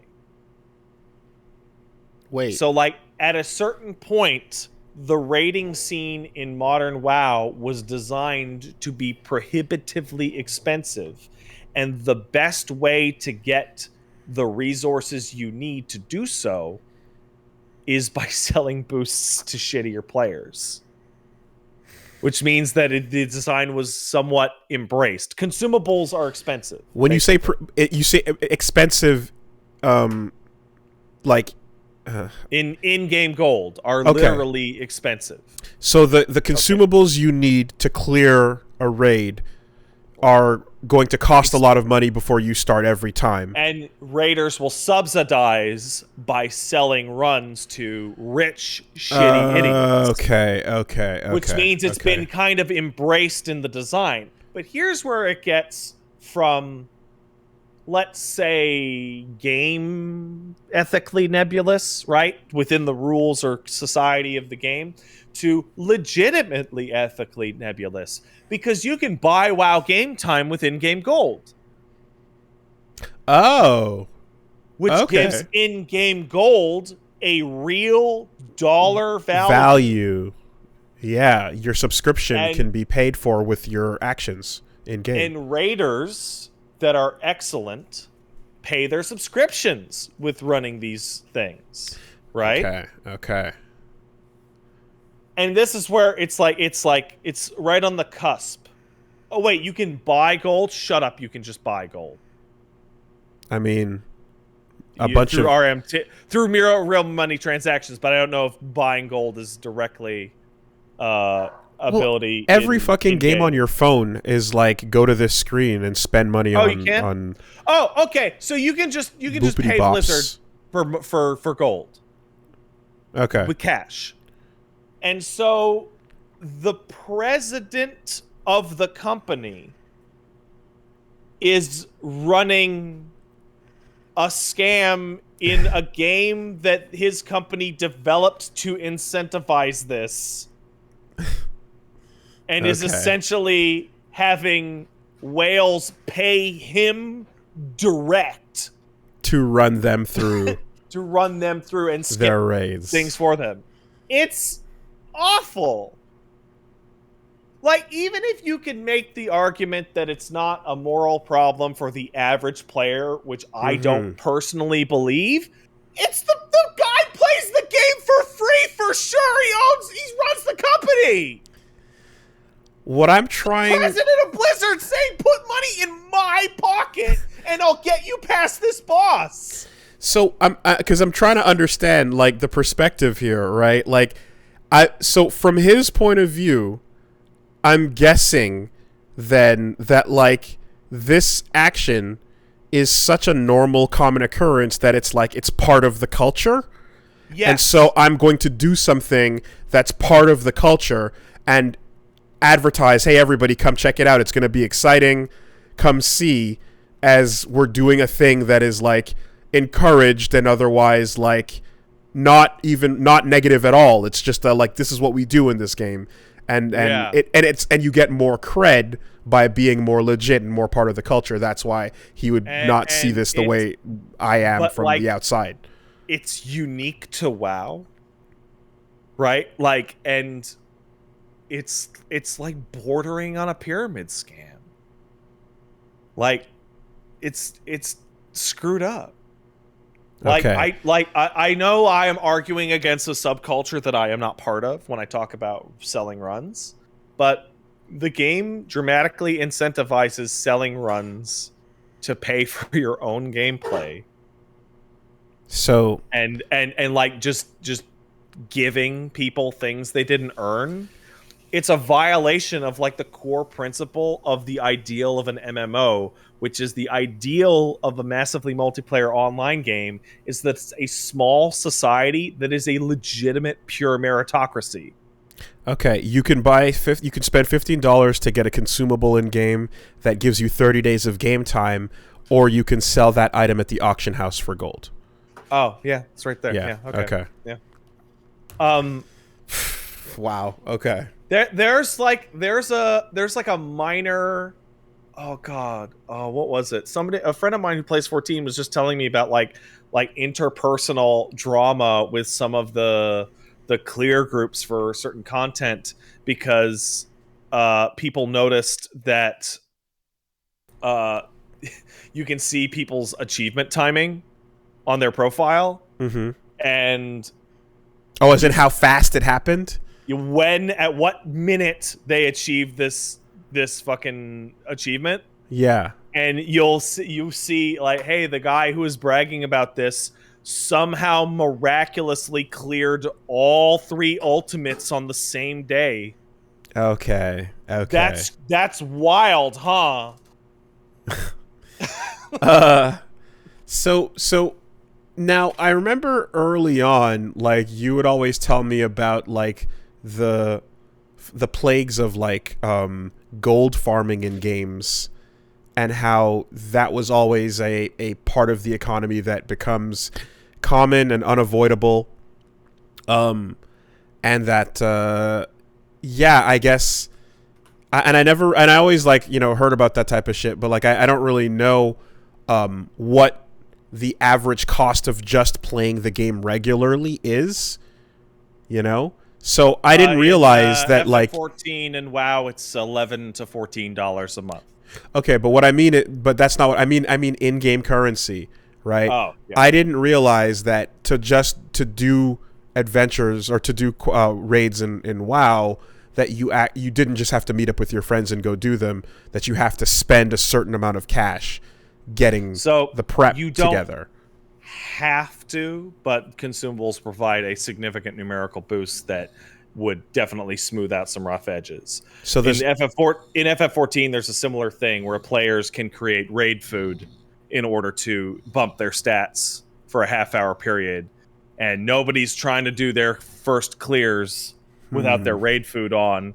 But the solution to that is usually, hey, one of you motherfuckers learn how to make the raid food. Okay. And make raid food for the gang. I thought like a support class would have the job of casting things that would do what you just described, that were not consumables. Consumable items. Yeah, right? Well, that's what I'm saying. Like, I thought you would have somebody in charge of just doing those buffs and debuffs and such to specifically not have to like waste real resources. So somebody points out correctly in the chat that this becomes the reality of grind for a dozen of hours in order to get the resources to get your raid food, or sell one clear.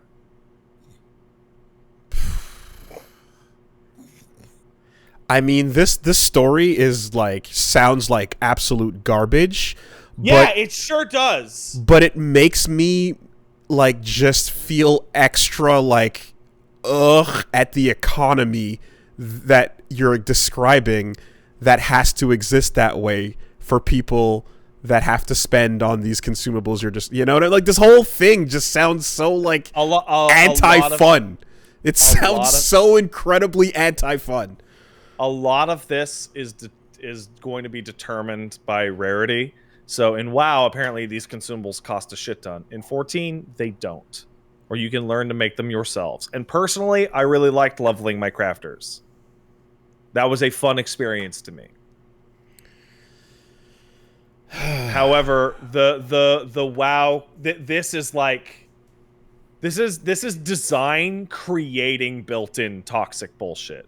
Like the WoW numbers have been tweaked to the point where you have people engaging in dubious behavior to play the game because it was designed that way. But if you design a game that like has an infinite treadmill, anyway, whatever. I mean, there's at a certain point, again, we're talking about like what an MMO is, right? And earlier we're talking about how an MMO is like, it's just a thing that a bunch of people get to connect to. But like whether or not it is an RPG where you go on raids with your friends, or is, again, I mentioned Grawl, which is a completely different kind of experience, it is game to game specific and stuff. But like, I don't know. I'm just trying to like in a situation like that where I feel like the economy is such that I have to work this like grind to get like, you know, a certain number of clears so that I get enough gold so that I can keep playing the game, because otherwise my subscription goes away or whatever. Like that sounds like it would be it sounds like it would be more anxiety inducing than actually enjoyable. I have what I would call a trusted WoW player in the chat who points out that it has become so common that there are add-ons you can install to exclude raid clear sellers from your chat. Wow, that's amazing. Okay. I have a design thing that is between these two that is less obscure than this, that you're probably more familiar with, to really nail home like toxicity by design. Are you familiar with that video of that crazy guy screaming 50 DKP minus? So yeah, I think so. Okay. So what that more is... More dots. Yeah. It was DKP was a system created a long time ago, but it Dragon became kill popular points. again in WoW. Dragon kill points. You do X amount of raids, you earn the right to buy your drops because drops are rare.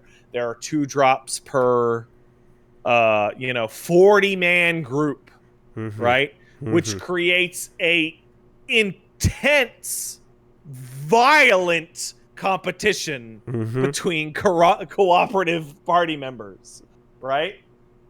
In Final Fantasy XIV, during your raids, things drop and they're specific per class, and it's unlikely to have more than 1 or 2 of that class in any encounter. But you also get a token that after enough clears, you can just buy the item. After 8 to 10 clears, you can go, oh, my thing never dropped. I'll just go and spend my tokens on it. And in the really high-end content, they will drop a coffer that says, whatever class you open this on will give you the thing that you want.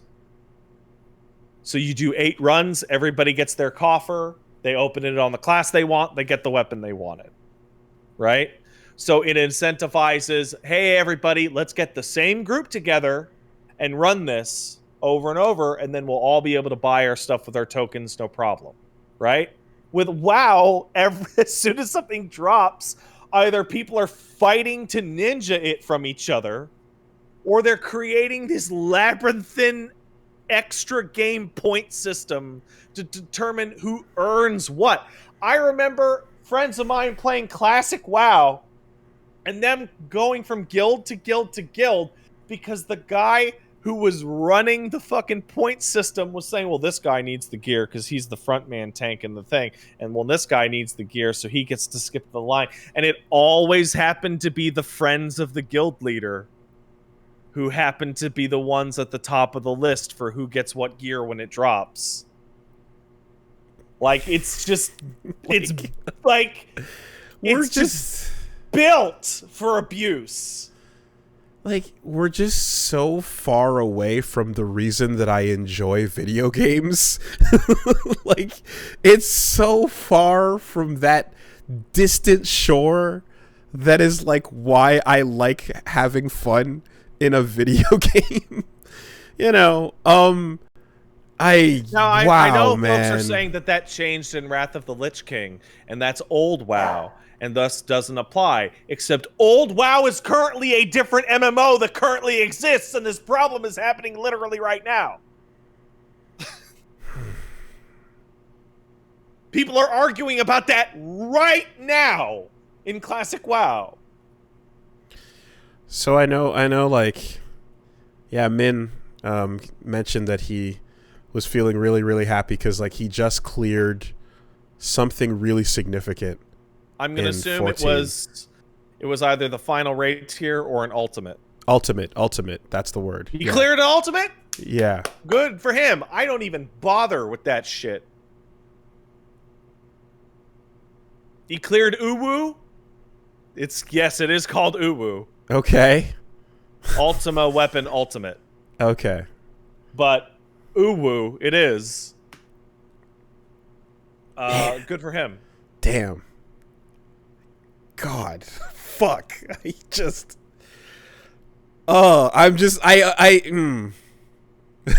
Like, I know that there's this story, and then there's this story within the system it's behind, and I know that the system it's behind is fun for some people. In fact, a whole lot of you out there, and you right now, and the people listening, know how to find the fun within this. Millions and millions. And when I stare at a group of however many people dodging floor patterns really intricately during the 14 raids that I saw, I was like, wow, that looks pretty cool. But everything else about that just, holy fuck, get it away from me. Wooly, the thing about MMOs is that they're very similar to capitalism.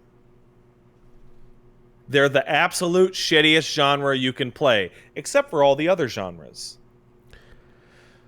I just, like, I'd like to know what percentage of enjoyment versus duty is occurring in, like, your gameplay time in some of these cases. In my personal gameplay time, I would say it's about 85-90% is enjoyment, and about 10% is oh, that's fantastic. Okay, that's great. That's higher than I expected. And this is the core of it. This is really the core of it. That's changing between every individual person, right? So if you hate crafting, don't learn crafting. It's a lot, and you'll be miserable. I don't like crafting. Right? I like FF14's crafting. I think it's fun. But even when I'm bored out of my shit grinding, if I'm hanging out on Discord with my other friends who are doing the same, that's an enjoyable activity. Yeah. And it becomes a social thing, yeah. And it becomes more complex when these are friends that I have been doing this with since 2014. Right? Right? Like, right now, I'm super mad. I am fucking huge butthurt today because I don't like what they did to my class. And I'm going to end up changing probably to Warrior.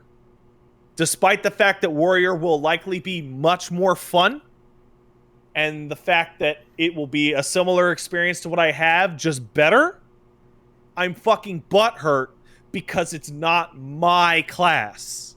That's it. That's the only... right? It's the equivalent of, like, yeah, I could play evil Ryu. It's just better Ryu. But I have been playing Ryu for 5 years. I want to play Ryu. And that is a factor of time. That is a factor of nostalgia. When I go to the patches where I don't do anything and then I come back after a couple months, I have nostalgia for a game I was playing 2 months ago. And that is a factor of time. Yeah, I just, so when I think about the cases here of somebody who, like, doesn't have the money to keep a subscription going, but is able to do so through this run scheme, and you will never convince them that this is wrong. Well, and for them, it's not. It legitimately isn't. Well, it's too ingrained at this point, right? How many users would you lose? How much bad blood would you fucking... A lot. So, like, by just going, okay, we're officially cutting this type of activity out, It's like a better design from the get-go would avoid this, but at the same time, a quote-unquote better design would not be a more profitable design. It's like you want people playing longer, you want people more engaged, so whatever they do in this type of situation means more people playing the game, playing the product, spending time. That's a benefit. Yay, Blizzard. Anyway, all right. It just, you're just, I'm endlessly like, just like, I'm like hearing about the alien world and such, but like, this is bad, but like the fact that the system needs it in place is so much worse with this story in particular. It means it was designed wrong. Because I can tell you exactly how it ended up this way. Encounters are tuned to more or less require these consumables. Acquiring the consumables requires a certain effort, time played, right? If you want to raid, guess what? You have to play X extra hours a week, which means that you become committed and you are spending all of your time playing WoW.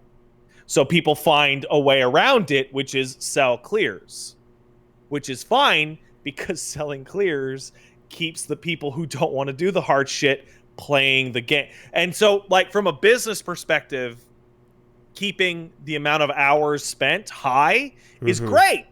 But from an actual, I want to play this and have fun, it's fucking miserable and morally dubious. Like, I when I think about these types of things, and I kind of imagine what I would enjoy, and the thing I would enjoy would be completable and thus like terrible for business because you would be able to beat it and then like be like, all right, it's done, and then you'd have no reason to keep paying a sub because you're done. So 14 is closer to your ideal, and that's why they literally every single year they do an interview. Keep DLCing it. If they're like, listen, if you don't feel like playing, cancel your sub and come back when there's stuff you want to play. It's fine. We're just going to keep making this game good, and you'll come back probably. But we're not going to try and fuck with you or make mechanics that mandate constant play. So, for example, every odd numbered patch in Final Fantasy XIV is a catch-up patch. Yeah. It is the patch that you can spend way less time, like way less, to catch up to the player power people who went super hard on the even numbered patch we're at. Right? And then if you're on the next even numbered patch, that catch-up's still viable. And then when the new expansion comes out, so Endwalker's going to come out. When Endwalker comes out, all the Shadowbringers quests will have their experiences rates juiced like crazy, and they'll start giving you gear that you wouldn't get otherwise, so that when you finish Shadowbringers, you'll be ready to just walk right into Endwalker. You will not have to grind and earn your way into Endwalker. Because they want you to get to the stuff that you wanted to get to, rather than just increase your hours. I mean, I'm playing Teppen right now, and I'm satisfied. I have a deck that I feel satisfied with that I've been using for fucking ever now, a while, and like 3 events have come and gone with new characters, new mechanics, new things, and I'm just like, and I don't give a fuck. I have no interest in any of the new shit. I learn what the new system is, and I don't care. I'm not getting those cards. I'm not even. I have like literally like I have like dozens and dozens of free packs sitting there that I just don't even bother opening because I don't care. I have a deck I like and I'm playing with it, and I still know how to use it, and I can still get high rank with that good deck.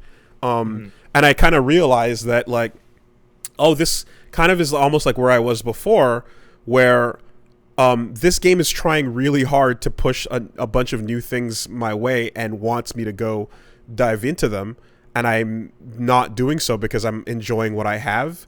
So eventually they're going to have to start doing the back end phase where they go, oh, well, now these era of decks are now no longer playable, and they force you to move forward in a way, you know? So I like the reluctant progressor in an MMO. I assume you can still have fun, but 100%.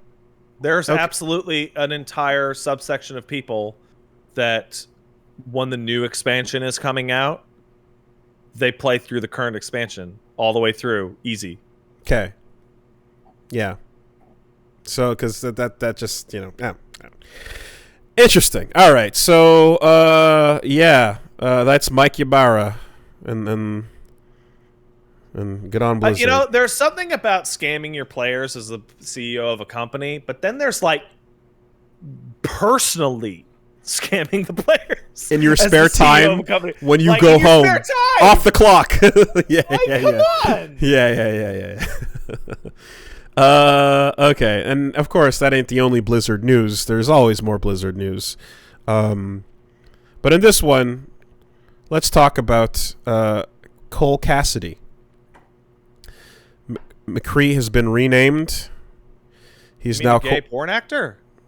No, I mean the cowboy that says it's high noon.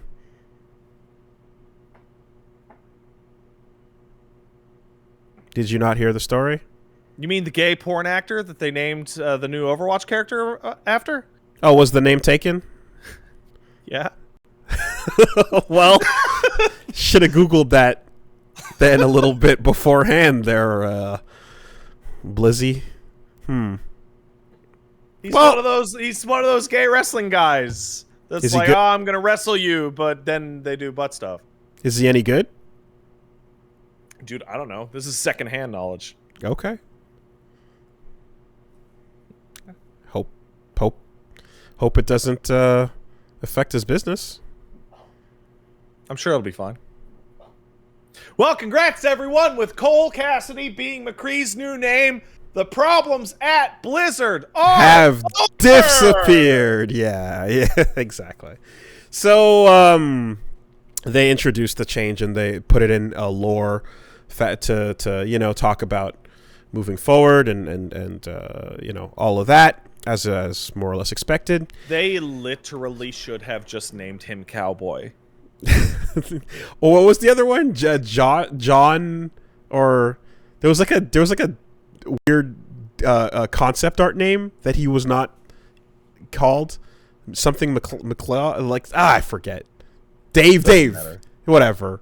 I think it was Dave. And then they just went like, all right, no, they're gonna go with that. Yeah, there you go. So Cole Cassidy, very cowboy name. My when I look at that, so one thing that I was told as well is that like it was a change that came not from the execs but from the devs. Mm-hmm. So I look at that and I go, well, it's a token gesture, doesn't deserve applause, but it's better that it happened than it not happening. But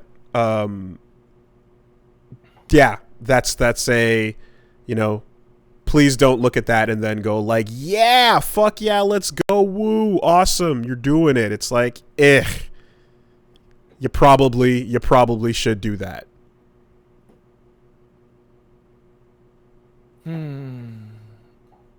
Well, at the very least, it'll take attention away from the fact that Blizzard just got rejected in their attempt to pause their lawsuit from two competing government organizations that are both simultaneously suing them. Yep. It's almost like every single time there's bad news about Blizzard, something new happens with Overwatch. Yeah, I don't think there's many wins that they can get at this point, so I don't think this should be framed as a win in this regard. And this is understanding that it's coming from devs and not execs. But the Cosby Suite came from devs too. Yeah. Wasn't there something about wasn't there something in WoW that needed a name change as well? You mean the area named after McCree? Okay. Okay. Well then, Jesus Christ. Yeah, something like that. So, yeah. So the policy about not doing that going forward probably a good idea as well. Jesus Christ. Fucking hell, man. Yep.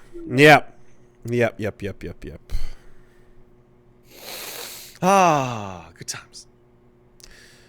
What else going on? Well,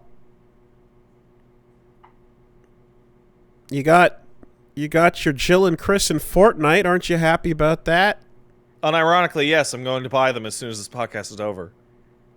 You know what it looks like? It seems as if Capcom is like, yo, Ryu and Chun-Li blew the fuck up. Get us in there. Let's go. And Fortnite's like, yeah, sure. Whatever. We got Ripley.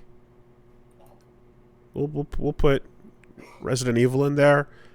And then it makes me wonder, like, is it going to get to the point where Fortnite stops answering Capcom's texts? Because Capcom's like, hey, we got Monster Hunter. Yeah? No, Fortnite will never stop answering everyone's texts. I wonder. Because it doesn't seem like... I mean, you get guests that show up, but they're not quite...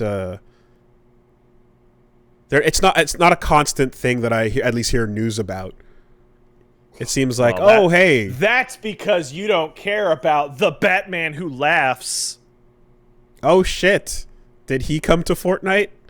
Yeah. He's going to be the villain of the Fortnite extended universe. Wow. The Batman who laughs. That's a crazy pull. Damn. I heard from a friend who reads regularly that run was fucking terrible. Yeah, and that's like the shittiest character I had that character described to me and was like, that sounds like the shittiest thing I've ever heard in my life. Yeah, he said that shit was garbage. But no, I remember like, yeah, I heard about like, yeah, Ripley, and I heard about Thanos and the Star Wars and a bunch of the Marvel ones too. But anyway, there you go. Resident Evil joins. And I saw there was a fan render of like Iori Yagami in Fortnite, and it's like, get the fuck out of this internet. Oh, that's great. Get off this internet. Go away. You will never on no planet is Iori Yagami in the running for recognition here. Oh my god. It's like, yeah. Anyway. Like, if you made a cameo in... no. Anyway, you gotta be... I think AAA game royalty is probably who Fortnite is interested in. I think so. Or movie royalty, for that matter. But, maybe prove me wrong. If there's more obscure getting in there, specifically from a Japanese series at that, Iori from Fortnite, say the kids. Yeah, surprise me. Man. Whatever. Anyway, so that's going on. We talked about Darkest Dungeon, early access starting fucking tomorrow. Woo. God of War coming to PC January 14th. The best game ever, as voted on by idiots. So this is a port being handled by Jetpack Interactive, who did Plants vs. Zombies. They also worked on ports of Dark Souls and NBA Live stuff. So, they did some stuff here. Support.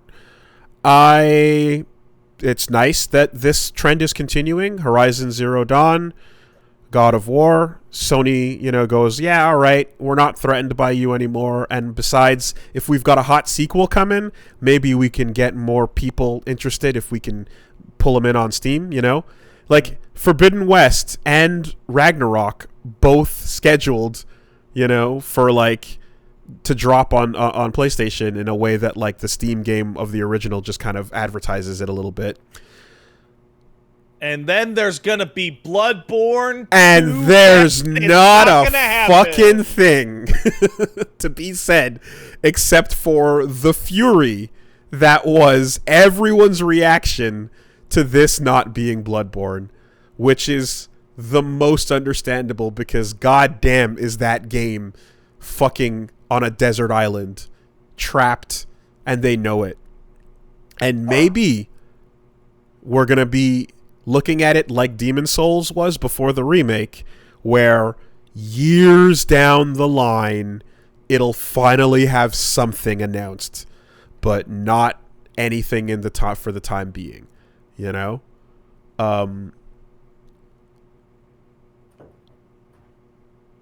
Would you? Whoa! Wait, there you go. It's a dog-based earthquake. Which is more likely, a remastered port or a sequel? Remastered port, then a sequel. Trick question. The answer for both is 0. You got me. You got me. You tricked me good.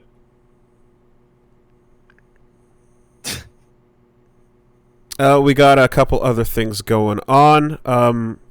Speaking of Bloodborne, just a cool thing, real simple. Go check out. I retweeted this video. It's a little animation by Anthony Berardo, and it's just what if Bloodborne was an animated series in Genndy Tartakovsky style, and it's awesome. I just really like it. Not much to say. Just check this thing out. It's about a minute long, and it's real fun. You get to see Genndy style, Gascoigne and hunters and monsters and beasts, and it's just a lot of fun. It's a lot of fun. Big fan of that. I'm gonna go look at that right now. Oh, that looks great. Super cool.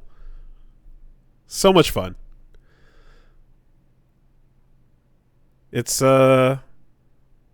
it works like incredibly well, especially now that like you've seen like the way like Primal feels and flows and some of those other stuff, some of that other like a little more darker things that he's done. It's like, yeah, no, it totally lends itself to this style. Real fun. So check that little video out. Kudos to Anthony Berardo for that little fun video.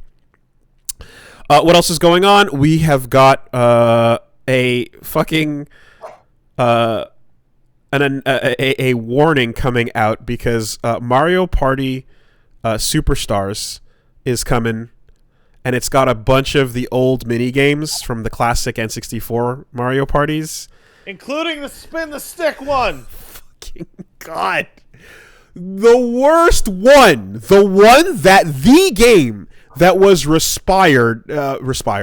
the game that was renowned for breaking N64 sticks, where you play tug of war with Bowser and you fucking put your palm on the stick and you spin it in a circle, and then not only do you break your controller, you fucking get second-degree burns because the New York Attorney General says that one kid had to get a tetanus shot because people were playing the game, spinning their hands and fucking damaging themselves. So now they're porting this game back on the Switch, and they have not changed it at all.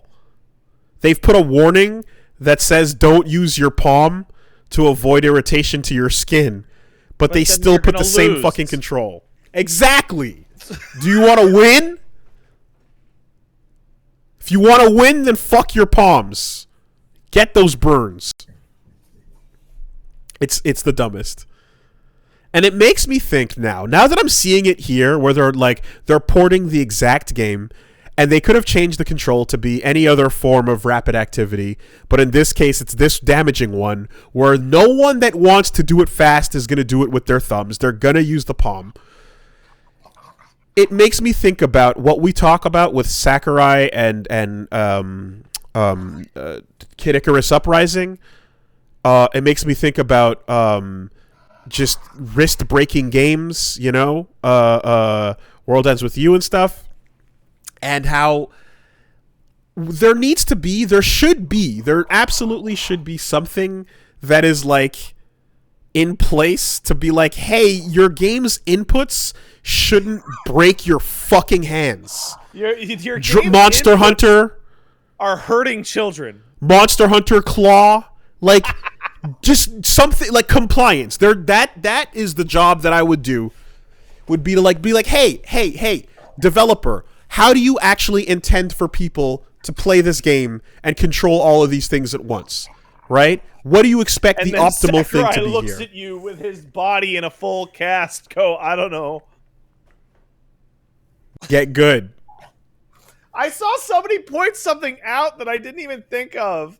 That the warning to not use your palm will let people know that didn't think of it that they can use their palm. Exactly.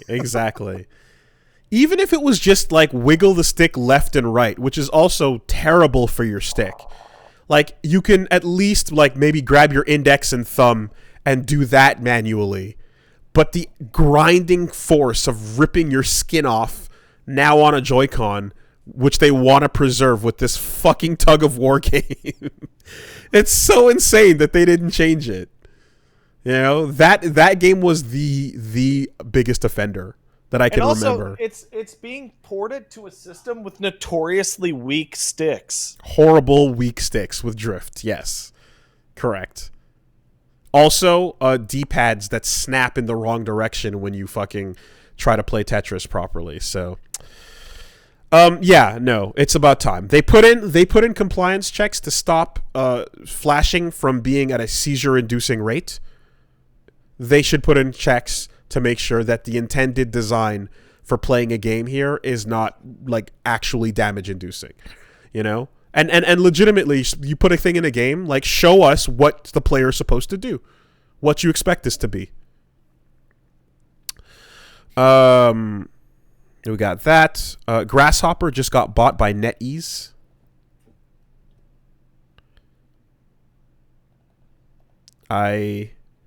Which one's that? I guess No More Heroes. It's the Chinese various mobile games, and I know they also else? They bought something else. Oh yeah, so they bought Grasshopper from Gung Ho. That's what happened. How did No More Heroes 3 do? I don't know. Sounds like it was a really good game, and sounds like people liked it. I don't know how it's. I don't know how it's sold. I gotta change what time my stream is tomorrow. Tim's gonna stream the Cyberpunk review. The Tim Rogers review? Tim's gonna stream it on Twitch tomorrow at 6 p.m. Eastern. That's wild. Jesus Christ. Can't just put out the video. Well, have you seen him fighting with it?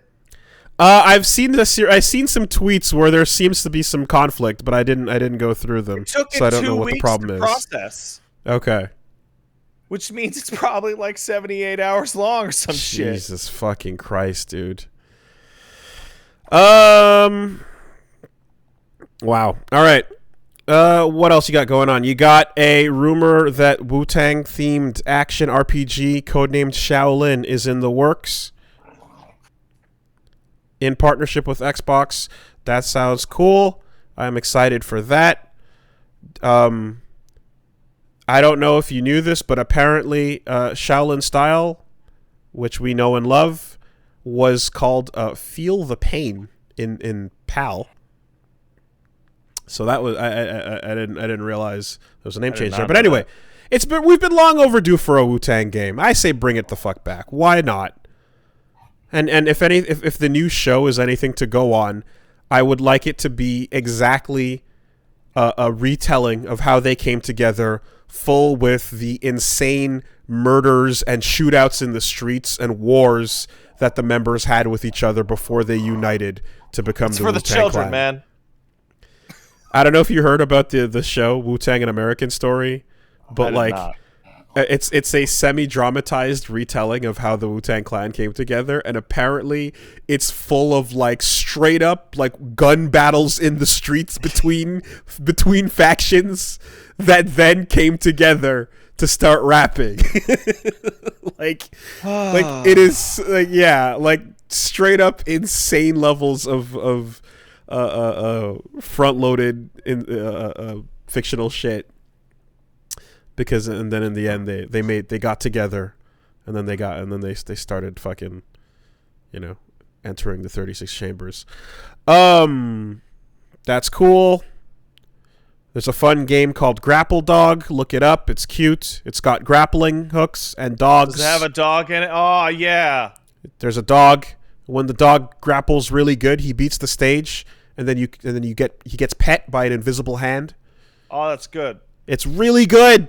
I'm looking at it. It's cute. Look at Grapple Dog. I'm looking. Look. I'm looking at it. All right. That's good. We're good. You're done. Okay, good. Do you want to do a letter, or you don't want to do that? Let's take a letter. Okay, let's take one letter. Send it into castlesuperbeastmail@gmail.com. That's castlesuperbeastmail@gmail.com. All right. We got a couple here, but let me pick this one. Kaiser Knuckle says, "Dear Wolaire of Kashtora and salt-starved beast." I can do that. This is there's more of a woolly question, but recently in your Get Into Fighting Games episode for Fight Angel, it shows that above all else, with very much a send up to the aesthetic and interface of vanilla Street Fighter V, it includes noticeably larger icons used on the character select screen. Seeing this made me think of a larger presentation of rosters in games that end up looking far more expansive than Street Fighter V did on release. How much would you say size-based presentation of visuals could artificially increase the amount of content your brain perceives the game to have? So I guess what you're asking then is like the size of the character select screen making you think like, oh, a bunch more characters are coming. Personally, CVS1 is my favorite example, as the arcade character select is that I so dearly love, has an illusion of an impossibly expansive roster that gets revealed when you go to pick, and it's an infinite scroll. I mean, I've seen enough games that change the layout of the screen entirely when it comes to like the expanding roster. So like I know it's always a lie. I don't really look at a game and go like, oh man, I'm so excited for all the blank space on this screen because all these characters are coming. Like I think Samurai Showdown was like one of the most ridiculous fake outs because they have a circle. They have what is it? Maybe like a 4x3 grid of like the 12 or 13 characters, and then the last button is a page change that then goes to page 2 and replaces all the icons with the DLC characters. So it was just like it was like the most inelegant way to do this on a character select screen, but they just had a next button to scroll to the next set, I think when you look at like some of the way that like Street Fighter V's launch, or even Street Fighter 4, which not many people got to play the original vanilla arcade edition, where you're just looking at like 8 boxes, I think all that design is like, it's fine, but to answer your question with like CVS1, I would say the one that probably got my brain the most like jogged was when I first walked in and I saw Marvel vs. Capcom 2, and then the big sphere appears, and you see the grid with the portraits on them, and I see all the question marks, and then I go, oh my god, will this entire sphere be filled up with characters and then rotate to get to the ones you want? Holy shit, this game's insane. Unfortunately not, but it's still quite a few. But the promise of that idea was unbelievable. Like a full sphere, you know? I don't know. Is there anything with that with you? Nothing that jumps out at me right now. I got nothing. All right. I'll be well, honest. Cool. We can say we did it. We did do it. All right. Everyone have a good week. Bye. Jesus. Goodbye.